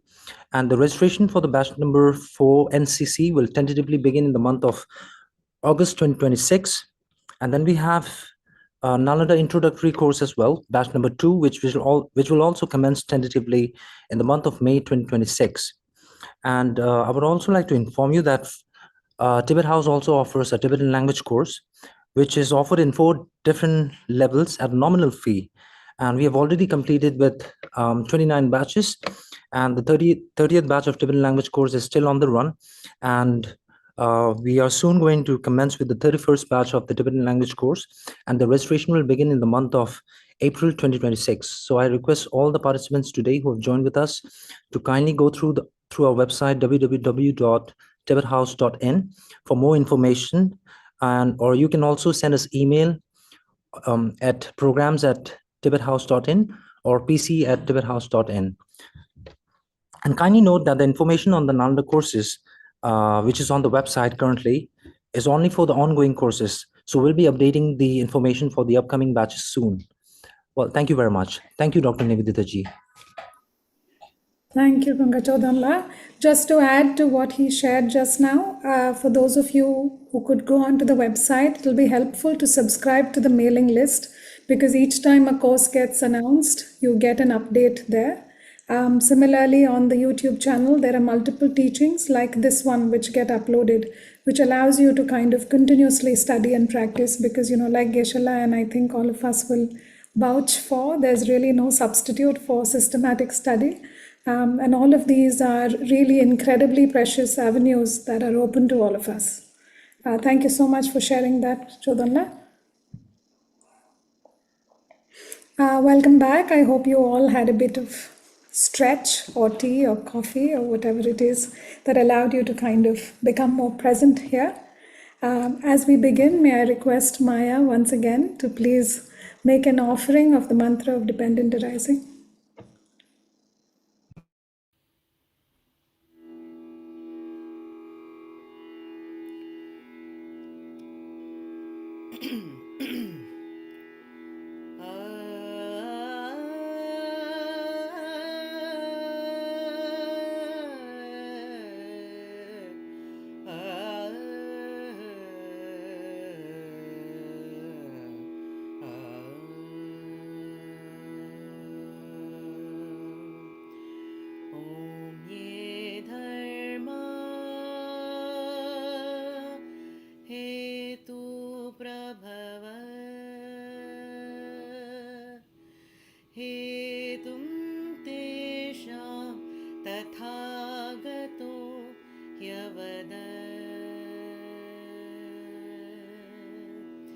तेषं चायु निरोधा एवं वादी महाश्रमणाय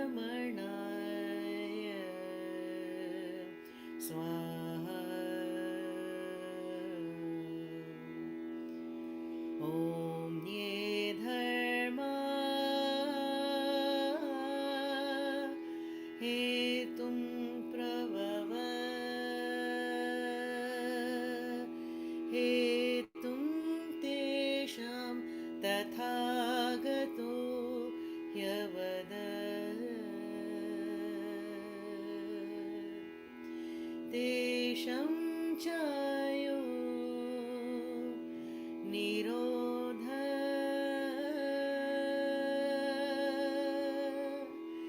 एवं वादी महाश्रमणाय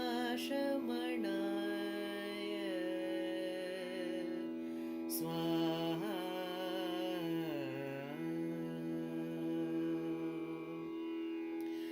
ॐ ये धर्मा हेतुं प्रभव हेतुं तेषां तथागतो ह्यवद तेषां चायो निरोधा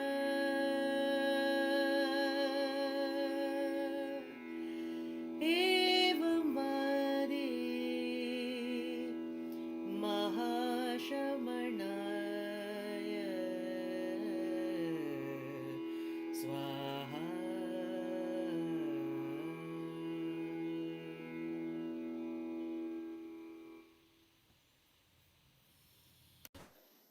Thank you so much, Maya. Geshe, please.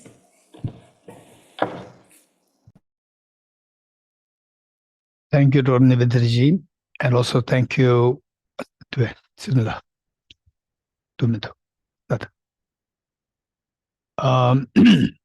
And thank you, Mayaji, for this beautiful rendition of the Ye Dharma mantra. And oftentimes, I'll say that many of us who feel so sad to hear about all these bad news, and we feel so helpless. What do you do? This is oftentimes, what can I do? This is more precisely the question. So for this mantra, the meaning of this mantra, which the Buddha taught, that is something which is very inspiring for us, encouraging for us. What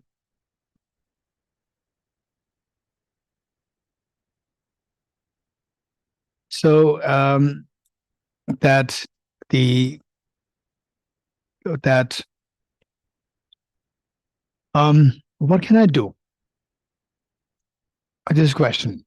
For example, like in India, Mahatma Gandhi came, and Mahatma Gandhi just made all the citizens of India to take a fresh breath of freedom. So one person did it. So likewise, we see that the Nelson Mandela came. Then he just made all these South African people to take a fresh breath of air of independence. So likewise, you can do that. I can do that. Each one of us, we can do that. Based on this principle, Ye Dharma Hetu Prabhava, Hetum Tesham Tathagoto Hyevatat, Tesham Chayu Niruta Evamati Mahashramana Swaha. So as Mayaji was chanting this, I was at the first session, Mayaji was reciting the Har Sutra. I was just contemplating that Mayaji herself, and the one who inspired her to do so, Dr. Nivedita,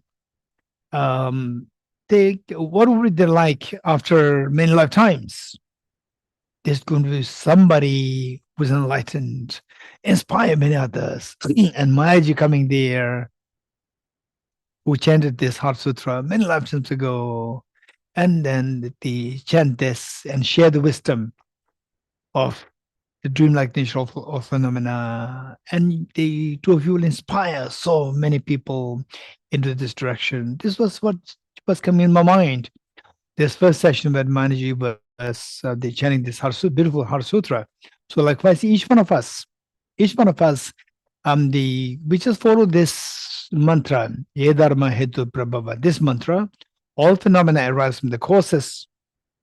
The phenomena, for example, like, say, somebody like Mahatma Gandhi, who revolutionized the whole system and made the Indians, every Indian, take a fresh breath of air, of freedom and independence. So this is what he did. And we also can do that. But that is a resultant state. That result will happen to us only by following the course. All phenomena arise from the causes. So what cause should I cultivate in its life? So of course, when you cultivate the cause, don't expect the result simultaneously happening. The result, by the very definition, is what follows the causes. So what can I do to accumulate these causes now? So looking at the biographies of the Bodhisattvas, for example, like I like to share this. So each one of us, I know that the fact that you are part of this program, organized by Dr. Nivedita, means that you have, say, the beautiful heart, and yet somewhere you are also feeling a little helpless. What are you going to do? The world is really burning, is in fire of animosity, the fire of bullying, fire of the anarchy, fire of the madness going everywhere. What can I do? So I'm sure that while you have this beautiful heart for the world, for yourself, for your family, for the world, and you don't want to hear these sad news, yet this is what is happening. So there's a feeling of I'm sure that each one of us will have a tinge of a feeling of the sadness, feeling of the hopelessness. Now for that, they finally, that time flows is the arrow of the time. It flows in one direction. Don't expect the clock to tick back. So it flows in one direction. And we have to do what can be done. But the adequate courses, you as one individual person like Mahatma Gandhi can make the whole difference in the nation. First in your own family, then in your own community, in the nation, in the world.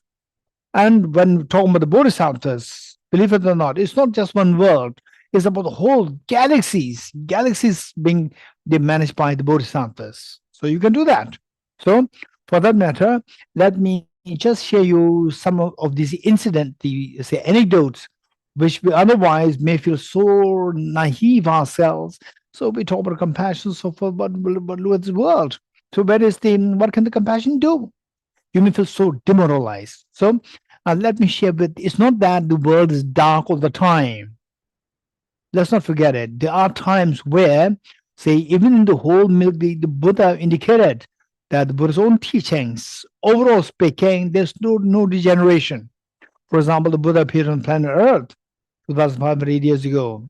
And then by the time the Buddha was till 12th century AD, for for 1,700 years, Buddhism, the Buddhist teachings, compassion, universal compassion, based on the common sense of the understanding of the dreamlike nature of phenomena, was so vibrant in India. And by the time, for whatever reason, say the 12th century AD, 13th century AD, it disappeared from India. So we may feel so sad to say this treasure has disappeared. But the Buddha made a prophecy that overall in the whole universe, there's a balance there. There's no degeneration. So in some places it degenerates, some places it thrives. So this is what happened. Overall speaking, there's a balance there. So this is one thing. Now the more important thing is that what can I do It's not about Buddhism. It's not about this ism or that ism. It's about my well-being and the well-being of the world. If you cannot talk about things of the world, well-being of your family members. So, and then where your thought process becomes more sophisticated, more matured, then think about the world. So what happened was that it was at the time of the Buddha that there was King Ajatashatru and the king of the god and goddess Indra, and the Buddha's the disciple Mukulayana, and then the Bodhisattva, the Arya, the Bodhisattva, the Arya Vajrapani, and the Buddha was presiding over the congregation, and these 5 figures were there. Then the Arya Vajrapani, he was always holding a vajra in his hand. Say one, if you can train this mind, the true nature will manifest to stay very calm, not affected by the triggers so easily. Talk, your mind will not panic. So just take your time. What it is it real sound? Or I'm hallucinating? Is it real sound? If it's real sound, is it coming from the door? It's just there's something, a tree, the tree branch fell and the sound made, or what? You take your time, you're very composed, you're not affected, you're not disturbed. That comes when your mind becomes like the metal, or your mind becomes like the solid, like gold, heavy, grounded, not easily affected by the wind of the external factors. So that for that we require to practice single point, that your mind is not easily pulled by the factors here and there. So that is because of the first practice, very important. That is purely a secular meditation, secular practice. So for this, you again, how to do that practice? For this, you will require a proper tradition, because without a proper tradition, without a proper lineage, you can go haywire, and it can be more harmful than a benefit. Make sure that you learn it properly from a proper teacher. It can be very secular. You can learn from any tradition, and if possible, that the person from whom you are learning, the person is somebody who's very open-minded, not too sectarian. My religion, according to my religion, this should be done. No, it's a very secular. It's not about religion. It's about calming your mind. Is bringing balance to your own mind. Nowadays the mindfulness meditation is very common, happening on the secular context. So therefore, the teacher must be somebody who can teach you in a very secular context. Anybody. Okay, now, in fact, I met with the 2 CEOs of companies at 2 different times, and from 2 different companies at 2 different times. And both of them had the same problem. Both of them have said both are from a very big companies.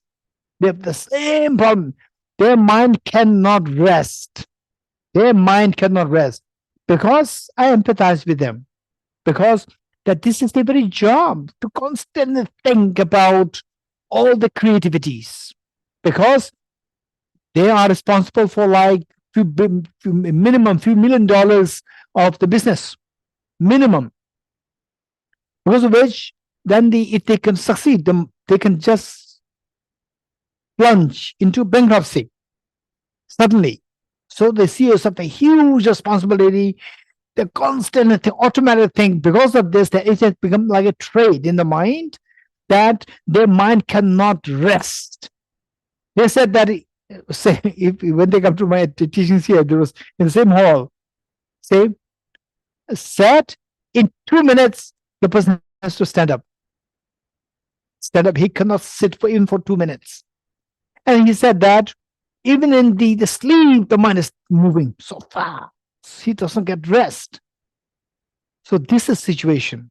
So for this, we require the first training. Now the mind is not listening to you.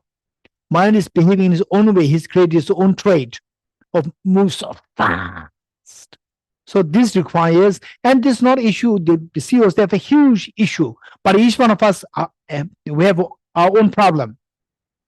our mind is, just believe it or not, just see if you agree with me or not, that our mind behaves in such a way that when your mind has to think, you say that no, my mind cannot think so fast.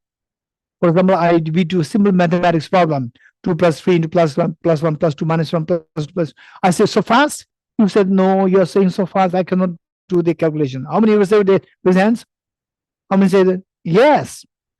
Yet, when you are thinking negatively, your mind moves so fast, so effective. Your mind, when it has to think something negative, is so effective, amazing effective. Amazing effective. Say, just focus on the Buddha image, or just focus on breath, and your mind moves to shopping malls and these things 10, 20 times within few seconds. Believe it or not, just how effective the mind is when it comes to the unnecessary things. For the necessary things, mind is so slow. You're gonna get, this is our mind, but this is not the good news. Is this is not the true nature? This is not the true nature. Your true nature mind is very different. That with the wrong things, it's very slow. But the good things is so fast. This is what your true nature of your mind is. So you have to go back to the true nature. This is number one. Number two, avoiding triggers. So we are like, say, imagine that you are somebody who is say the training in the world champion, the boxing, world boxing, on the global level. So as somebody who is a beginner, just see how to sit, how to wear the gloves, these things you have to train. Then after that, that you have to learn how to run away from the very strong people, because you're not trained yet. So somebody may punch you and you could die. So that you run away from the triggers. So number two is avoiding triggers. That we are weak. We are weak, so we have to run away from triggers. What can easily trigger attachment? What can easily trigger, for example, like cheesecake or the mobiles? What can easily trigger attachment? What can easily trigger anger? Run away from these. Avoid avoiding the triggers to protect your senses. That is number two. Protect the senses. Stay away from these triggers as much as possible. Number two, we are still weak.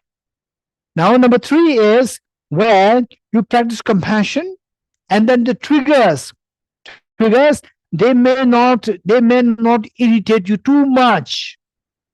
When you become stronger, like say ordinary people like us, when I'm invited for lunch or meals by my friends, and then I see on the walls some sketches, very dirty sketches, I just feel oh no, you're getting it? I feel a little irritated.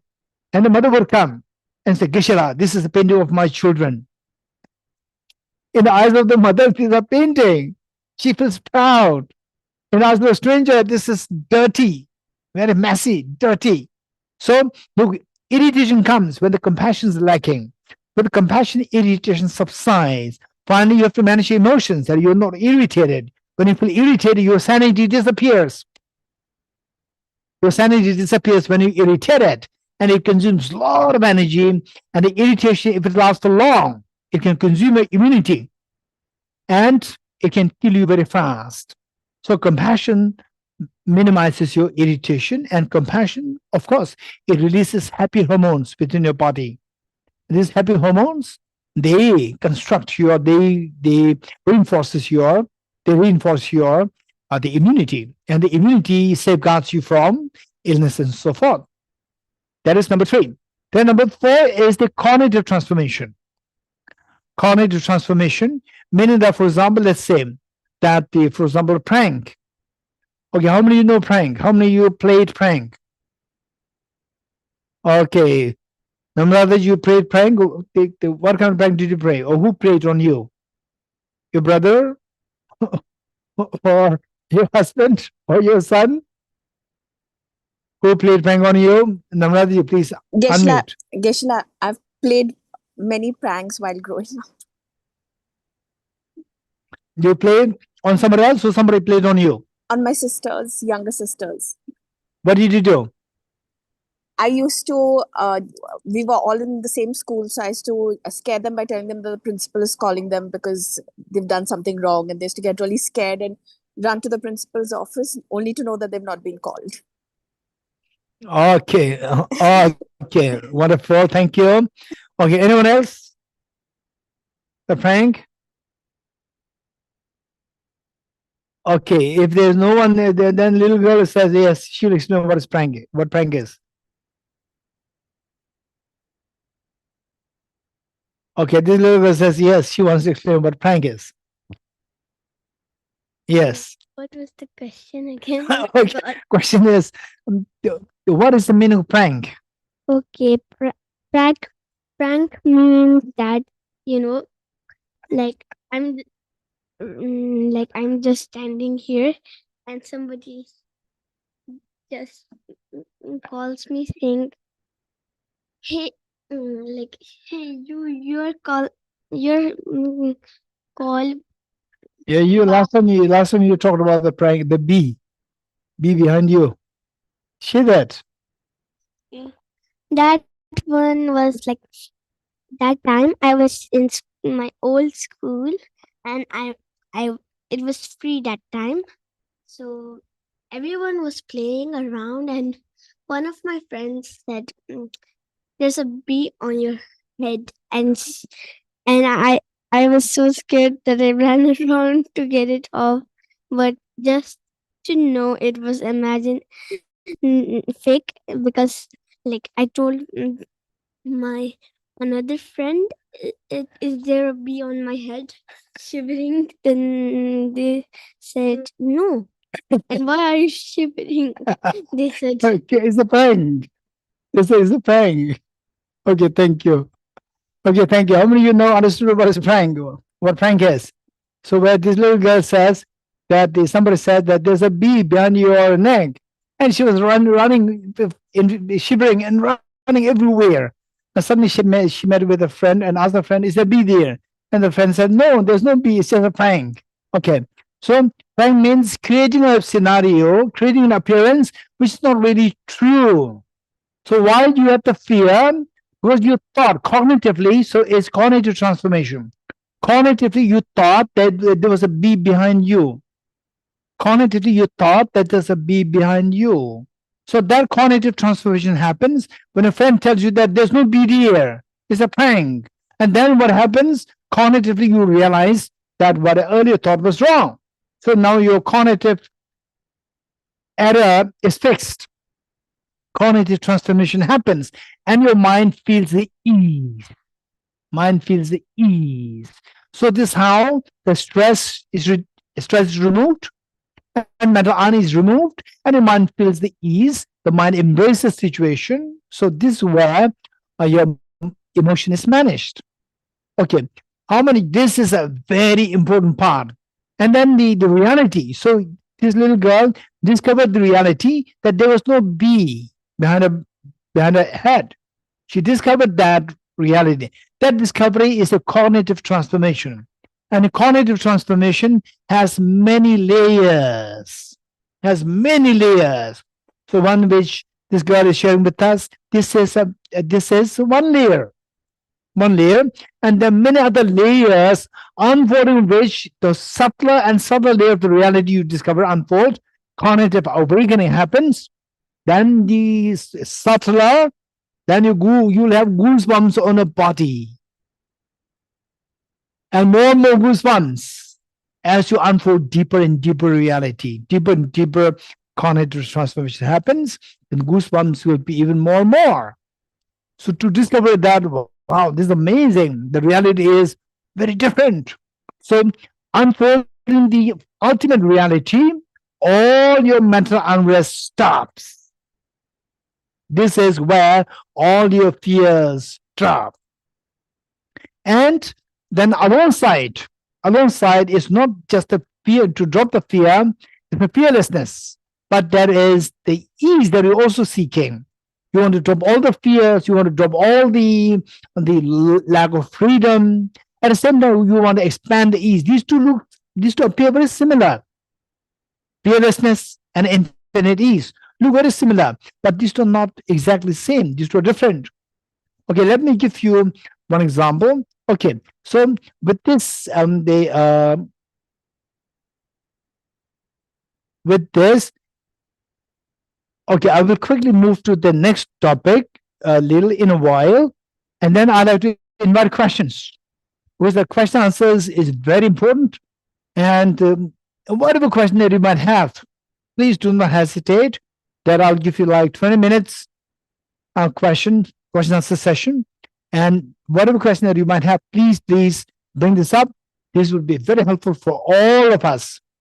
And if some can be very academic, or some can be pure experiential, some can be related to your real life experiences, that will be very helpful for all of us. And some of the questions can be thought-provoking, food for thought for myself, and I can take this question away as a takeaway for myself, and it can help many others. So this is what I'd like to request each one of us.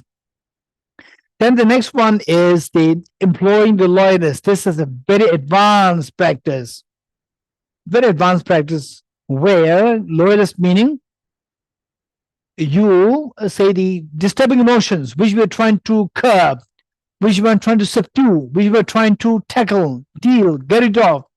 Now your power reaches to such extent that even disturbing emotions, you can use them like your servants. They become loyalists to you, and you can employ them like your own servants. That is very high level. Instead of you being affected, instead of you being harmed by these destructive emotions, they can actually help you surrender to be of service to you. So that is very advanced level practice. Okay, and so with this, having said this, let me quickly go to the next 2 points. Cognitive transformation of effective altruism. So under this section, I'd like to share with you the 2 things. These are known as the 2 wings of the bird to cross the ocean of miseries. 2 wings of the bird to cross the ocean of miseries. 1, the positive psychology. So this is all from in a secular context, and the secular context, and in a Buddhist context, positive psychology is the cultivation of the universal compassion. Cultivating universal compassion.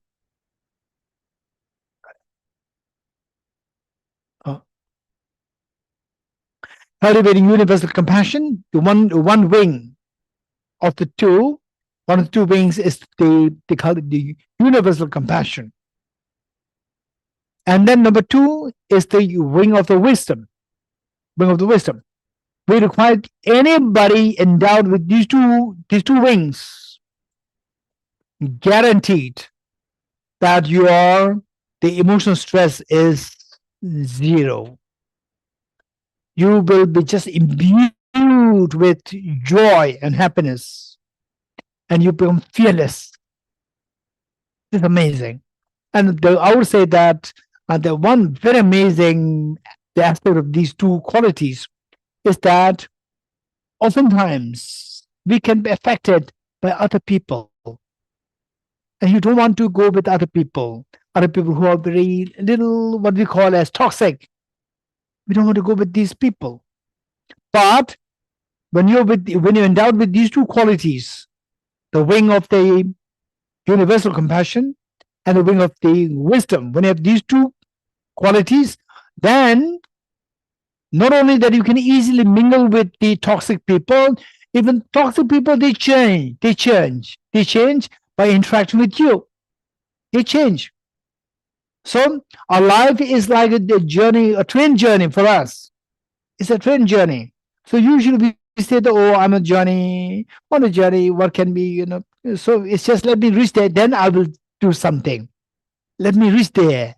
Let me reach my place, and then I will start the journey. There's no place to reach. It's a journey. Every time is a journey for us. So therefore, the smart people, the journey is seen as an end. as the destination, and the journey is used to change the course of the train of the other people. Change the course of the other people from the negative to become positive, something very toxic to something very medicinal. So this very can change. This is amazing. This skill, if you have these two qualities, the first thing, positive psychology, the compassion will make the other person listen to you. In the journey, in the train, on the train, you got on the train, and then after a while, another person, the toxic person gets into the train, and the person starts talking to you, you talk, and the person feels your compassion, that person starts opening up, listen to you. And then you share the wisdom. Number two, wisdom. You share the wisdom, and a person's mind, cognitive transformation happens. Even this toxic thinking is because of the erroneous, the ignorant thinking, erroneous thinking. So with the wisdom, that is changed. So this poisonous aspect, or this toxicity is changed to medicine. The person feels healing. Person who is otherwise very judgmental becomes very having a deeper understanding, giving up somebody with a great sense of composure and ease to give space to another person, not being judgmental. There's the ease there's the compassion flowing.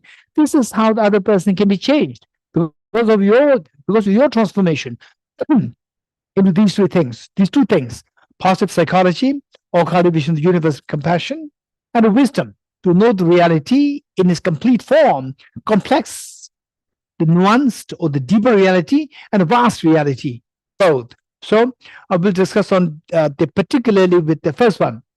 Tomorrow we will do this. The first one. First one is the main topic: how to bring about the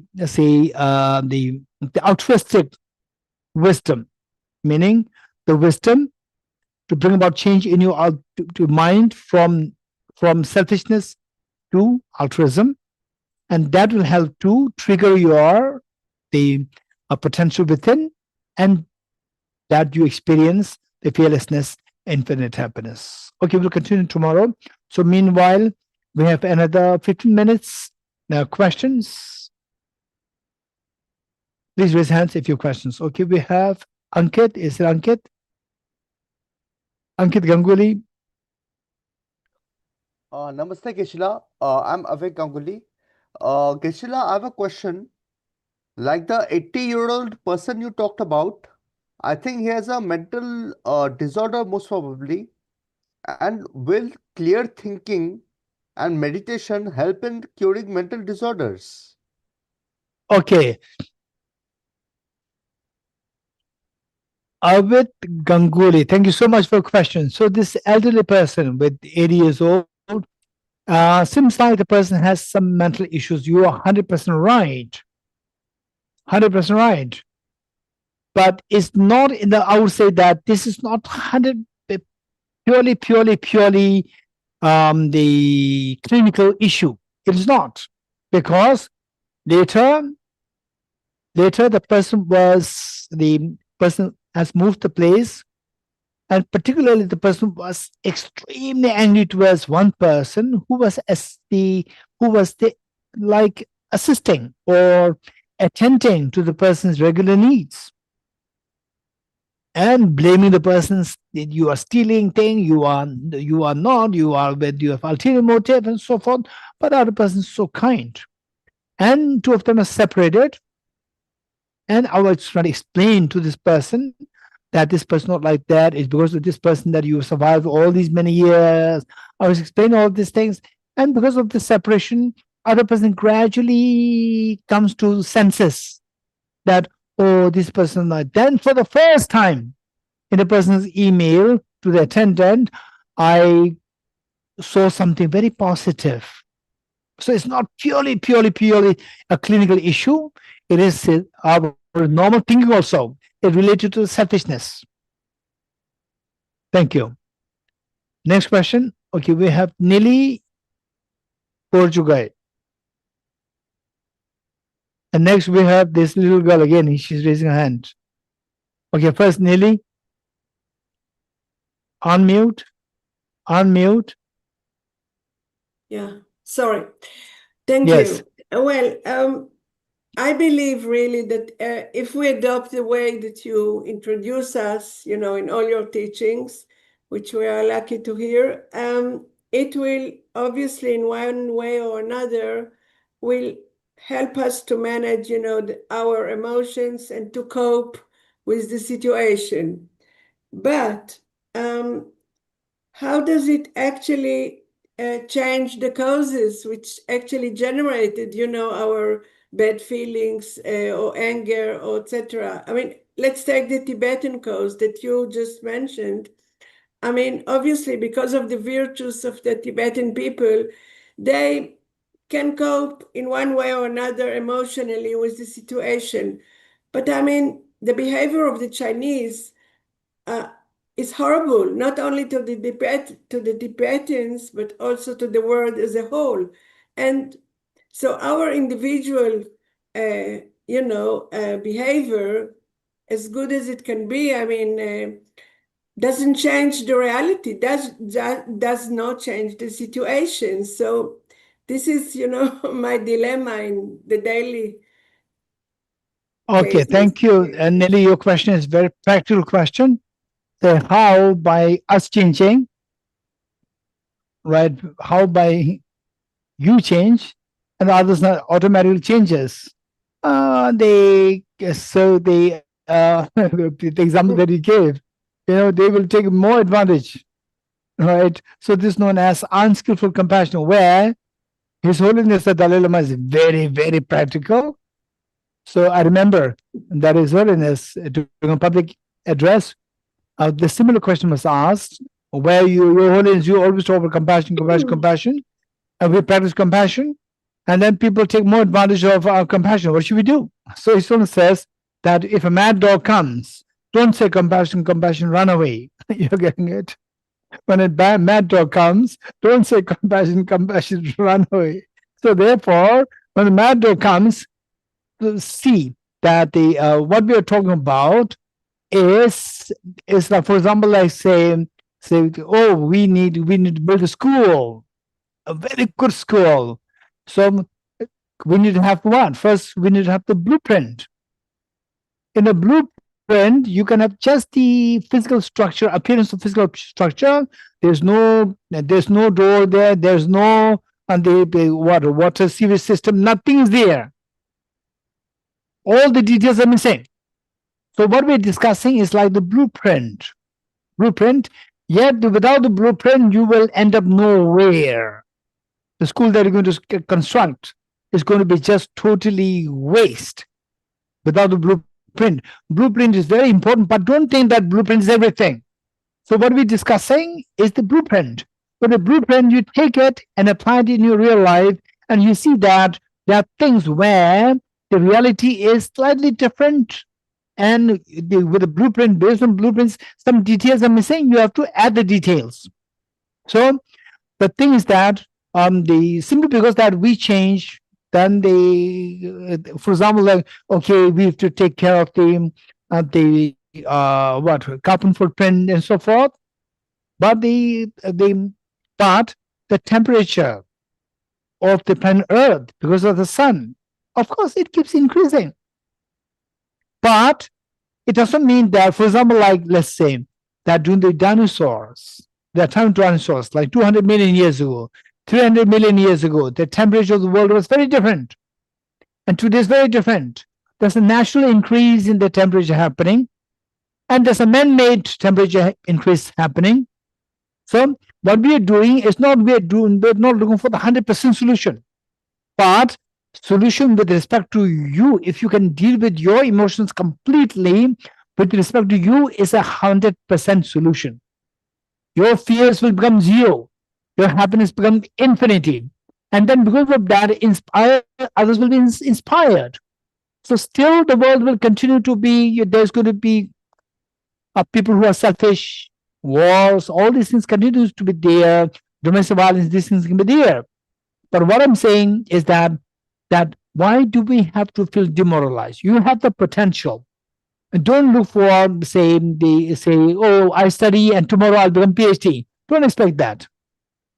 Today I learn ABCD and tomorrow I become Shakespearean, my English becomes Shakespearean English. Don't expect that. I learn English for the last almost more than 50 years, but still my English is very rusty. So I can't expect to have the Shakespearean English in this life. Impossible now. I'm over 58. Right? Don't force me to improve my English to become Shakespearean English. So what I'm saying is that there is the same in reality how much we can be of help. Yes, there is a benefit for you, instant benefit. Increase your compassion, stop harming others. That itself is a benefit for you. Your number of enemies will become less. Be compassionate. Instantly, the inflow of the happy hormones will flow. Happy hormones will flow within you. Your immunity will increase. Immediate benefit. And then you see that your family members, you see that you become a happier person. They're very happy. I'm so happy. You know why?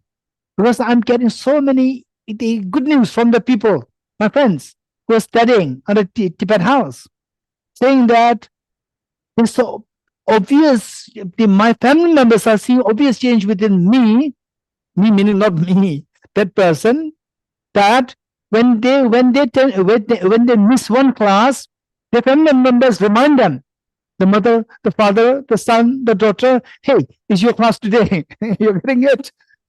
And then why are you pushing me into this class? Because we see that you become a happier person after attending this class. These are your success story. So don't expect that we start today and tomorrow the world is a better world. China, CCP will stop creating problem to the world. No, don't expect that. First, be happy yourself. Make yourself rich in gold.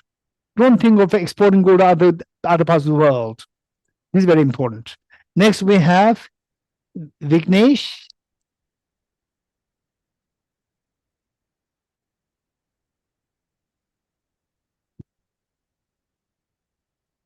Thank you, Geshe. My Welcome. question is to do with what you mentioned at the beginning of the session, about the Big Bang Theory and the singularity that existed before that, the Big Bang Theory and everything else that flowed from that point on, because time is linear and you can't reverse time and go back, and so the time flows in one way. But my textbook says that the Buddhist view is that time is a wheel, a Kala Chakra, and that it is relative and it is subject to dependent arising. It has causes, and so it is not linear. There was a time before time, and there's a time after time. I didn't quite understand that, and maybe I'd appreciate your wisdom on this. Okay, thank you, Vignesh. Thank you so much. Okay, first of all, the time being circular, not being linear, versus time being eternal. These two are different. But time being eternal doesn't mean that time is circular. Time being eternal, you say that Big Bang is the beginning, so before that there's a time, so therefore time is not linear. And time not being linear and time being eternal, these two are different concepts. Time is it eternal? Okay, eternal, the eternal doesn't mean that it is the permanent. This is, again, don't mistake this. The words, we have to understand the meaning of the words according to the context. Time, no beginning of time, beginninglessness, this would be a better word, and the endlessness of time. So this is Buddhist concept. Circular doesn't mean that we'll go back once later on. Again, we'll go back. So today I'm 58, and the next year, after 10 years, I'll be 48, and then after then I'll be 10 years old. No, it'll never happen. It never happened. So there is not circular in that sense. So instead, circular in the sense that how we are suffering, this is circular in nature. Circular means there's no beginning, there's no end. This is connotation. Say, for example, they say the suffering that we go through is all because of ignorance. And what is before ignorance? Ignorance before that, again, they said the preceding cause as the preceding ignorance, preceding attachment, aversion, these things. And before that, again, another ignorance. So this is where is a circular in that sense that you cannot pinpoint to a beginning. You cannot be particularly, okay, this is where we need to know the technicality. We cannot pinpoint to the beginning, but we can pinpoint to the end of the miseries, not the end of time. Time, there's no end, there's no beginning. But in miseries, there's no beginning, there is end. This is the Buddhist concept. Thank you. Okay, any more question? Okay, here, there's one girl here. So, little girl, she has a question. Come. Are mat teacher. I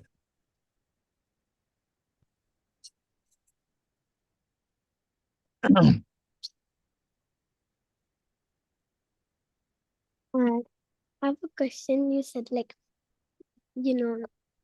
first you said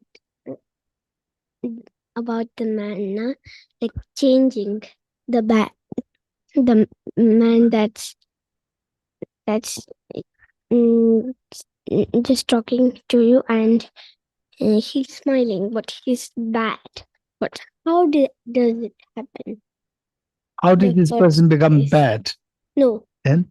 At the first place, how does he get Close to you. Yes. Like a close friend. Okay. Okay, did I say that? A close friend was bad to me. No, I mean, Then? like, how does the man comes like a good person to you, but bad persons to other? And how does he act good to you just like?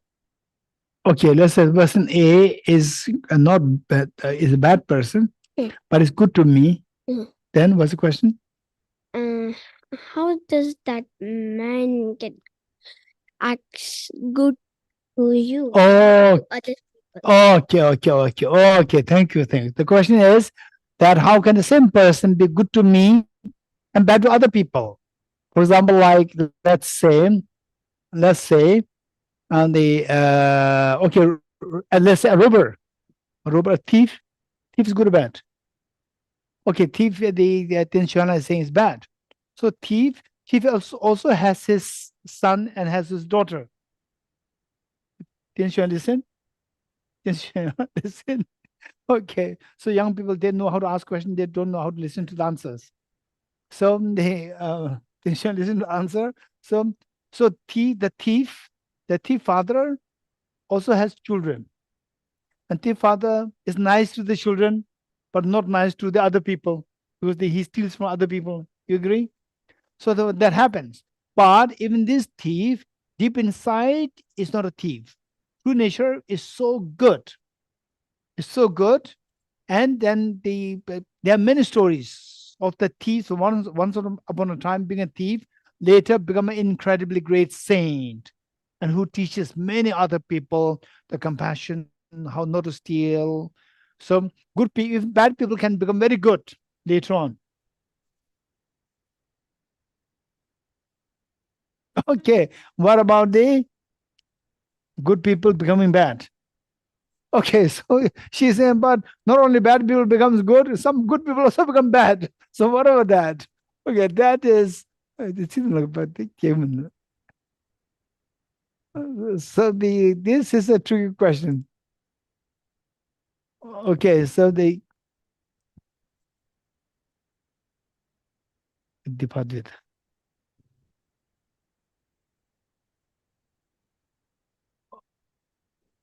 Okay, so this girl is saying that not only the bad people become good people also become bad. Yes. Like, do good people like for example, like there's a man and he's good and compassionate, but after few days, he's starting to steal and Okay. saying, Even good people gradually can start to steal something, get become bad. I think so. Yes, yes. So what's the question? So, How can I explain this? so how can they become like that? Okay. How can a good person become bad? A good person, once upon a time, not stealing anything, later start to steal. In your school, you remember that there's some boys and girls, they go with bad people, then they become bad. They go with good people, they become good, right? For example, say if there is say if there's a light, you go to the light, what happens? This paper will see as white. The moment you show there's no light, it becomes dark. So you are influenced by friends. So the Buddha said, always go with good friends. Never go with bad friends. If you go with bad friends, even a good person can become bad. Old school, like it wasn't anybody's fault, but there was a friend. She was a girl, and I had like a friend circle, and she got off that for no reason, and she started to make her own small group, but her group wouldn't talk good English and just almost spoiled the name. And my group would say any English word. Wonderful. That's amazing. Okay, thank you. Okay. And she. Okay, that's good. Okay. Next we have Cyrus. Thank you, Geshe, for the So teachings. usually this little girl, I said that in a previous life, she must be a professor. Surely. Yes. She keeps giving lectures. Okay. So, Geshe, my question was that you mentioned that mind is clear and knowing agent. So my question is that if it's an agent, then who is it serving? Like, because from my understanding of agent means somebody who is working for some other person. And then the second question regarding this, you also said the luminosity is the true nature of mind. So if you can connect the clear knowing agent and the luminosity part. Okay, thank you. Good question. So I would say that particularly when somebody is into more technical concepts, studying a concept more technically, is very important to be mindful of the usage of the words. When a particular word is used, don't impose your own definition, but feel free to have the concepts cleared. So the word agent is used not to indicate that there's somebody there where the person is serving, agent of this country, agent of that country, and so forth, and not in that sense. I say it's like a subject. Subject as opposed to object. So in that sense, in a technical sense, whereas in a vernacular sense, then we just say that this is something which has the ability to act. So mind isn't the something, an entity which has the ability to act. So therefore is known as agent or actor in that sense. Now the luminosity part. Luminosity, how to attach this with how to associate with first let me be a little technical, and then let me be more experiential. First, technical side is that you can choose any object of single point meditation, be it breath or sensation or Buddha or even a light or even a flower. You can choose any object. But technically speaking, the text says that the choosing image of the Buddha as your object of your single point meditation has dual benefit. One benefit is that, yes, it serves as object for you to build the concentration and the focus.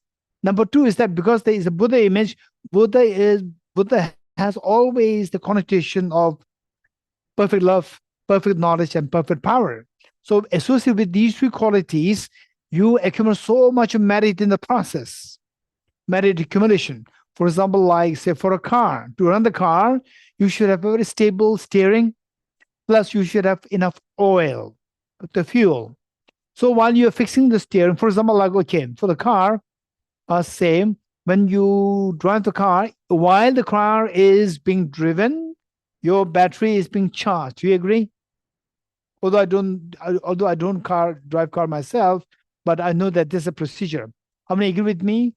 I'm sure that Tenzilo Sila will agree with me that as you drive the car, your battery to run the light is being charged. It's charged together. So the driving and the battery being charged automatically because of the movement of the wheels. So likewise, the Buddha image, while you focus on the Buddha, meditate on the Buddha image, the recharging of your fuel or your body or your mind with the merit, fuel of the merit happens simultaneously. These two things happen simultaneously. Whereas when you, for example, let's say, when you drive the bike without the, what is that? To recharge, what do you call it? To recharge the, there's one word. Anyone who remembers that word? Dynamo. For the cycles. Dynamo. Dynamo. So the side is what do you call it? Dynamo. Okay. So the cycle without the dynamo, or let's say bike without the dynamo, and your oil is being consumed, but there's no recharging happening. Whereas with the oil plus the dynamo, then the oil is consumed, but it also recharges your battery. So meanwhile, so therefore the benefit of the Buddha image as your object of your meditation is dual. One, the single point of concentration is built, and number two, the merit is also accumulated too. But for the breath, only the meditation happens, but merit accumulation doesn't happen. This is one thing. Now, when I say the second half, on the experiential level, it doesn't mean that my experience. This is what many years ago, His Holiness the Dalai Lama, during a public teaching, His Holiness started like this. And I was really, really amazed by this. It's all His Holiness's experience. That His Holiness says that they say there can be many objects of meditation. For example, like, say, a flower, or the breath, or your mind. Your mind is object of meditation. Breath is object of meditation. Or the flower is object of meditation. Flower is extremely gross. The mind is extremely subtle. That our mind, focus on the mind is too subtle that you may not get the mind as your object. Even if you get it briefly, it'll again disappear. So the purpose of the single point meditation is to build stability in your mind by using this the object. Now this object disappears, the basis, the foundation for your the basic framework for your meditation is defeated. So, and whereas if you have the flower, it's too gross, that the purpose that you are looking for will be accomplished very slowly, not too effective. So in a balanced state, His Holiness says that the breath is a very good object of meditation. Breath. Because breath is not too gross as the flower, it's not too subtle as the mind, so which is something which we can feel it. You breathe, you could feel the cold air, the warm air, you could feel it. So you feel it, but the mind, you cannot feel it. Even to get the mind is very difficult. And the flower is too gross. So that is just at the middle. So from this, what we can do, His Holiness also advises that first begin with the breathing meditation. Begin with breathing meditation for like 5 minutes. Let your mind settle down. Once the mind is settled down, then you can use your main object, like the Buddha image. That will be very helpful. Thank you. Okay, we stop here. Thank you, all of you. Dr. Nivedita, thank you, and all the participants.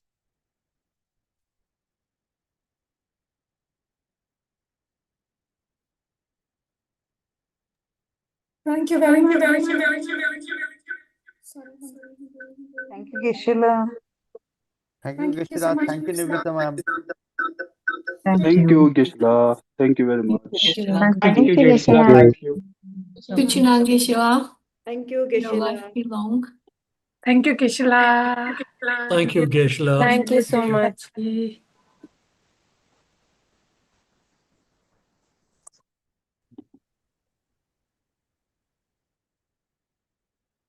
We'll see you all tomorrow.